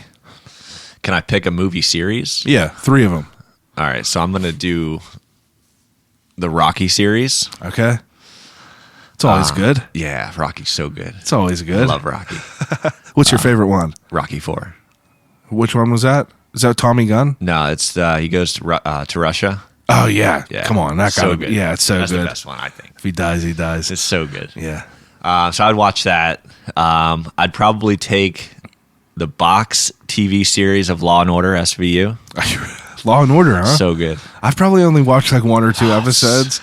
So good. I saw a meme the other day that said it was a picture of Jason Alexander. Yeah. And it was like, I hope no one forgot when Jason Alexander, or who is George Costanza for people that don't know, was a serial killer on Criminal Minds, and this is what he looked like. And he looked like I don't know. He had this long white hair. Did you see that meme? I haven't seen it. Hilarious. I need to see it. But Law and Order. You have millions of That's a lot. episodes. Yeah, and then I think third. That's tough. I'm gonna go. Ooh, I'll even just take one season. Do you remember Emerald Live? Yeah.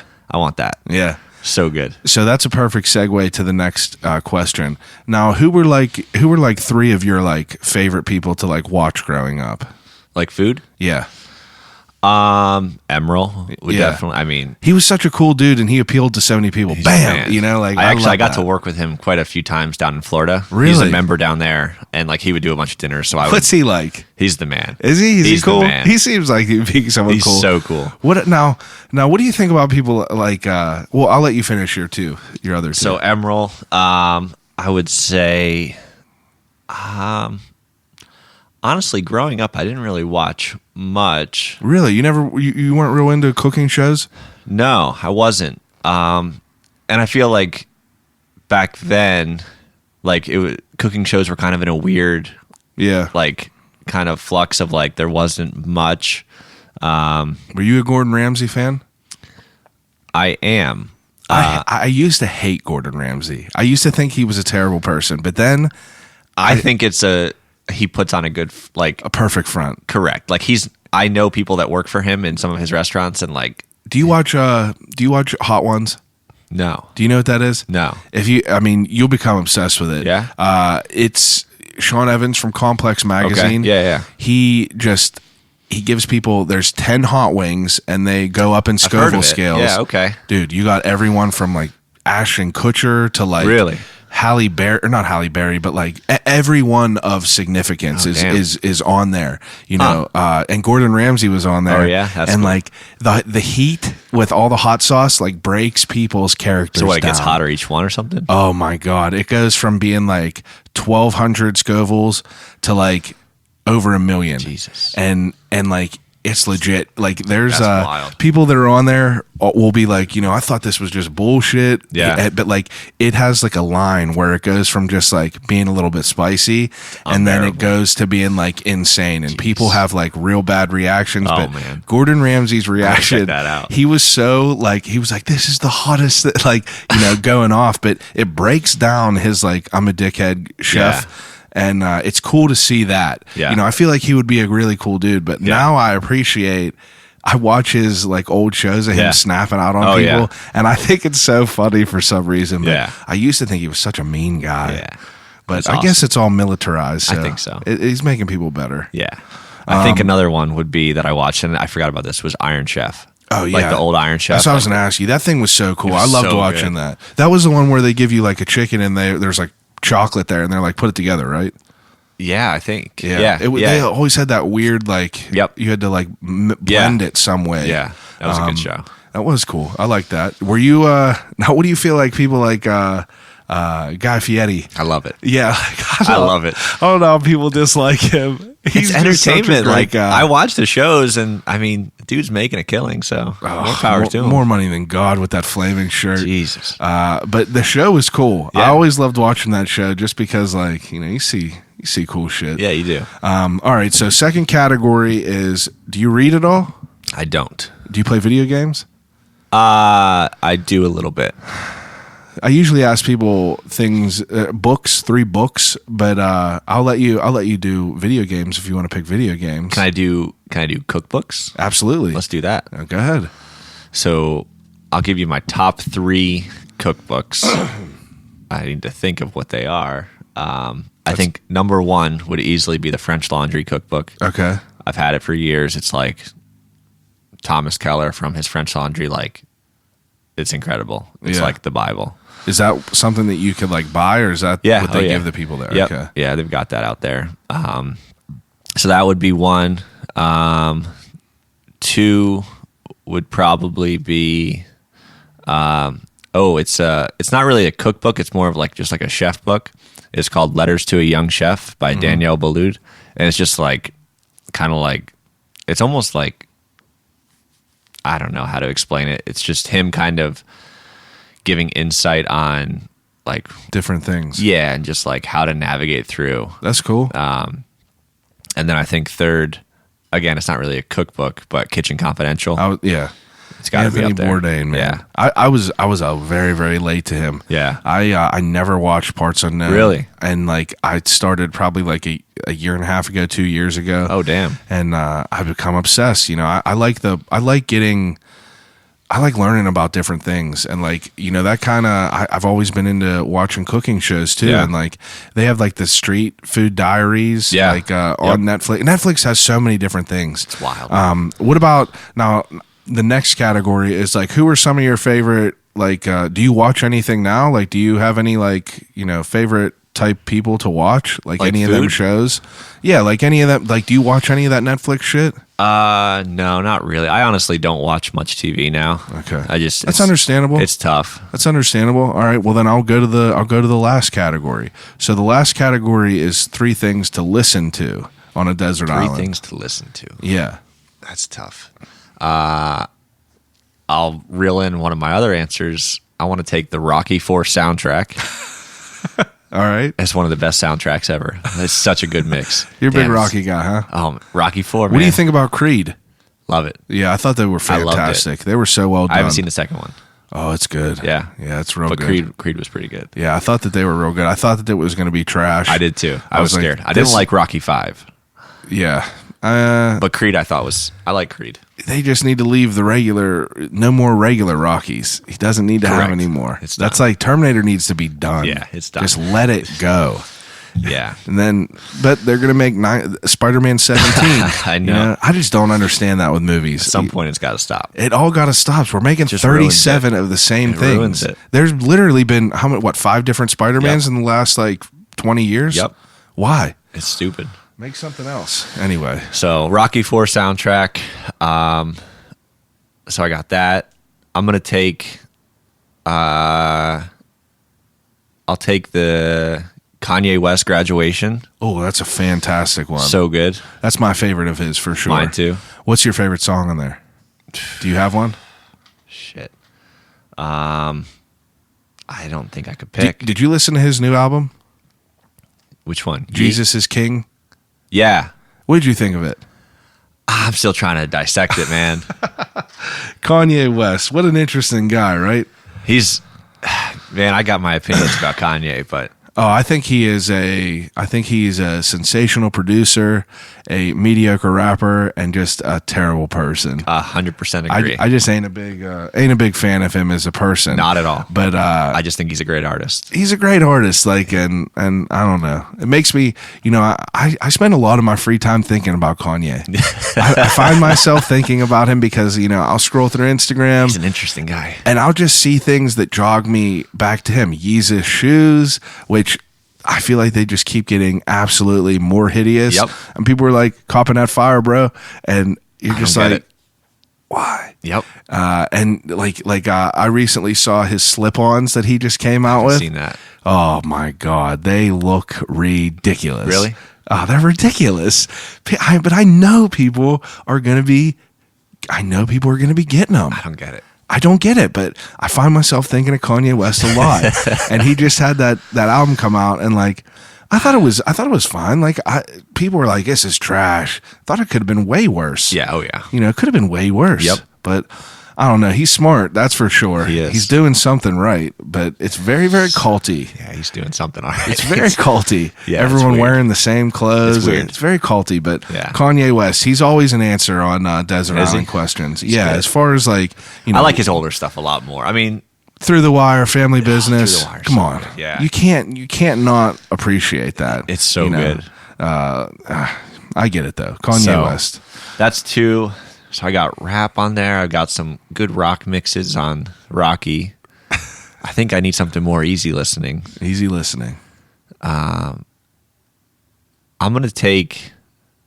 I don't know if he's got a greatest hits album. He probably does. I don't know if you know who this is. Andre Bocelli. Oh, I know. He's like that is. Italian opera. Yeah, I'll I take know. him.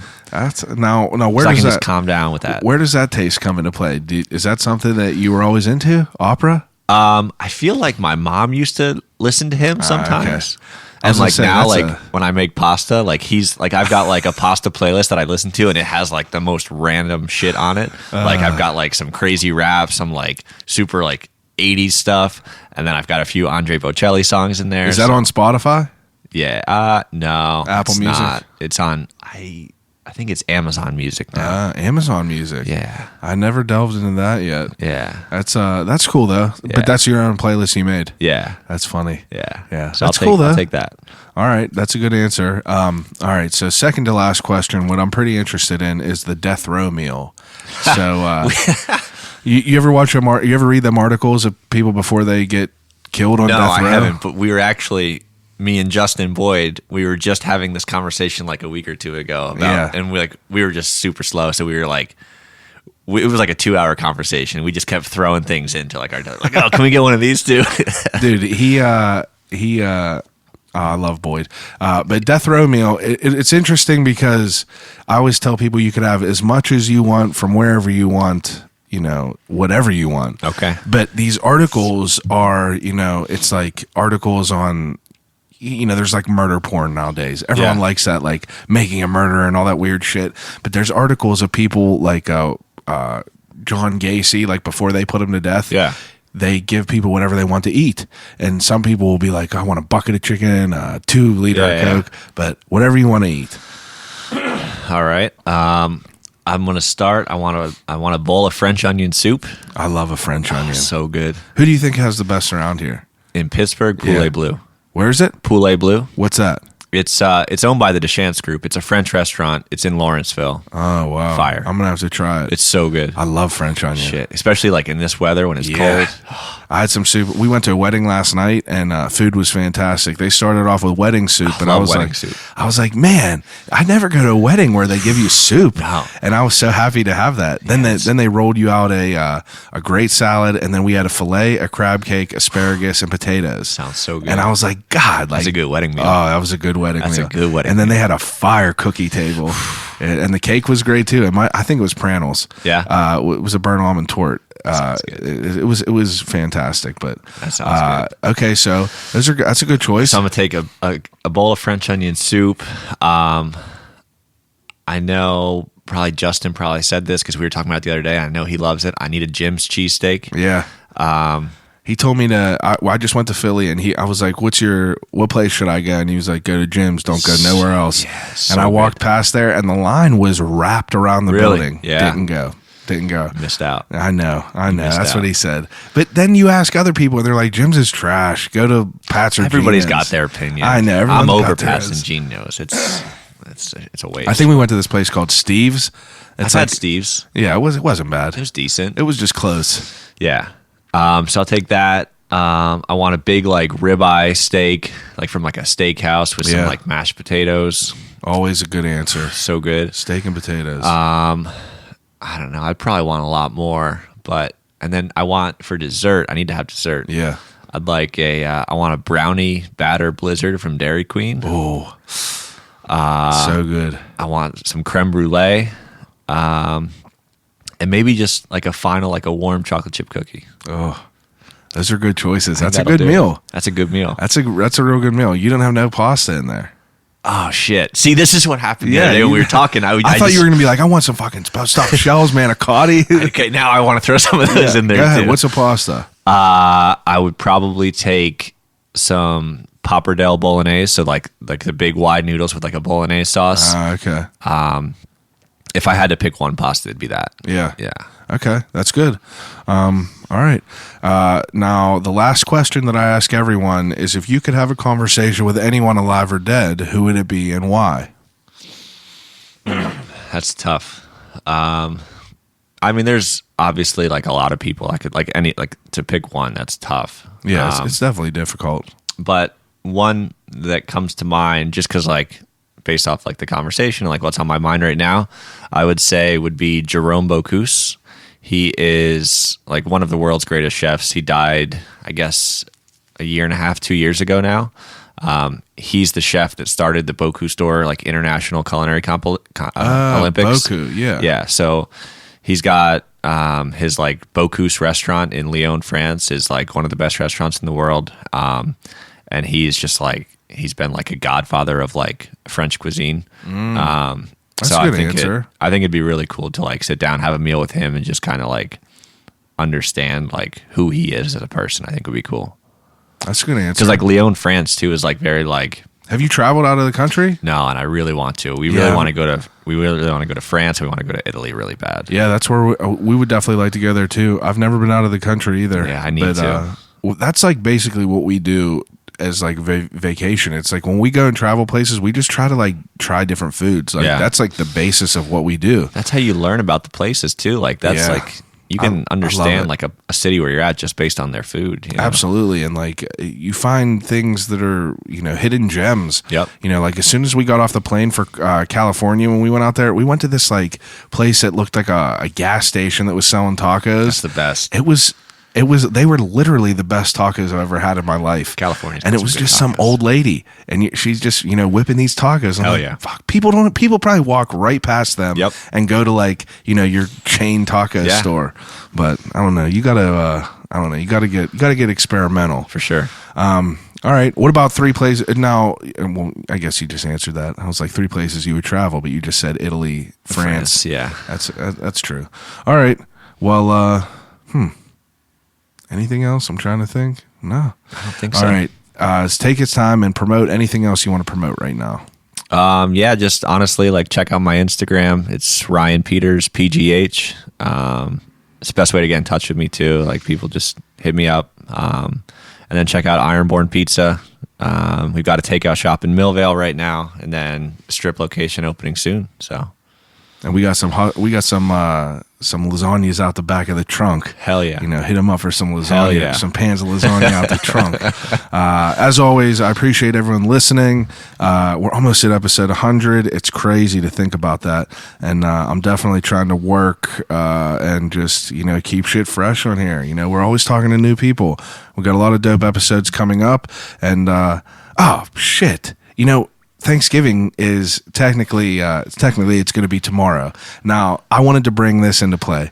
Now, as far as Thanksgiving, what are some of your favorites on like your typical Thanksgiving meals?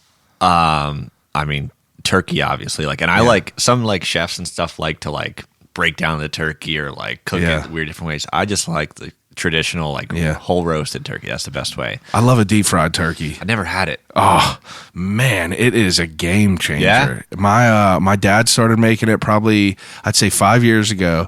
Before that we had roasted turkey. Yeah. But a deep fried turkey is just insane. I've never had it. The flavor, I mean, a roasted turkey is great. Yeah. You know, the texture is great. It's good if you have that, but you're not submersing a turkey in fat garbage that tastes good. That sounds so good. You know what I mean? Yeah. But a deep fried turkey, if you got a chance, get some of that. So I think like my must-haves though, got to have mashed potatoes. Yeah. Stuffing. Hell yeah. That's my favorite of any of it.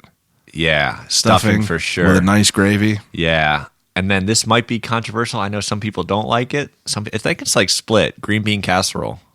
Who doesn't like that? I feel like some people don't. I love it. Psychos. So, and I didn't like it growing up, but like now I never liked it. You know, I think about that. I never liked asparagus. I never liked. Oh, I was the pickiest eater. Oh, were you? Yeah. That's usually how it is. Wild. The dude, Matt from Streets, he don't like seafood at all. Really? And he's like, bro, some of the best shit I'll cook is fish. And he was like, I just don't fuck with seafood. Like now there's only really 2 things I won't eat. What's that? You're going to be like, what the hell? Strawberries? Really? And salmon. You don't like either of those? Hate them. Strawberries? Disgusting. No strawberry flavor or anything? Ugh. Really? That's a bizarre thing to dislike. I know. Fun fact, my nickname since 6th grade has been Strawberry. I have it tattooed on the inside of my lip. Yeah, it's just been like that forever. That's awesome. I'm not a big fan of them too much either. I mean, I won't like shun them away, but that's not going to be my first choice of anything. That's why I chose this regular instead of the strawberry flavored. And that's why you chose the orange instead of the strawberry Perrier. That's funny. And you said strawberries, and what was the other thing? Salmon. Yeah. I'm not a big like salmon guy either. Yeah. My wife likes like lox and all that. I'm not a fan of that. Like, and I'll eat like strawberries or salmon if I have to. Yeah. But like, I'd keep really them. rather not. Yeah. Man, you're an interesting dude. I'll say. I really, really enjoyed our conversation. Yeah, man, me too. Thought it was great. Sure. We're going to have to get you back on here. Absolutely. All right, everyone else that's listening, as usual, I'll call you right back across the board. Like it, subscribe it, just show some love with it. But thanks for listening. Call you right back.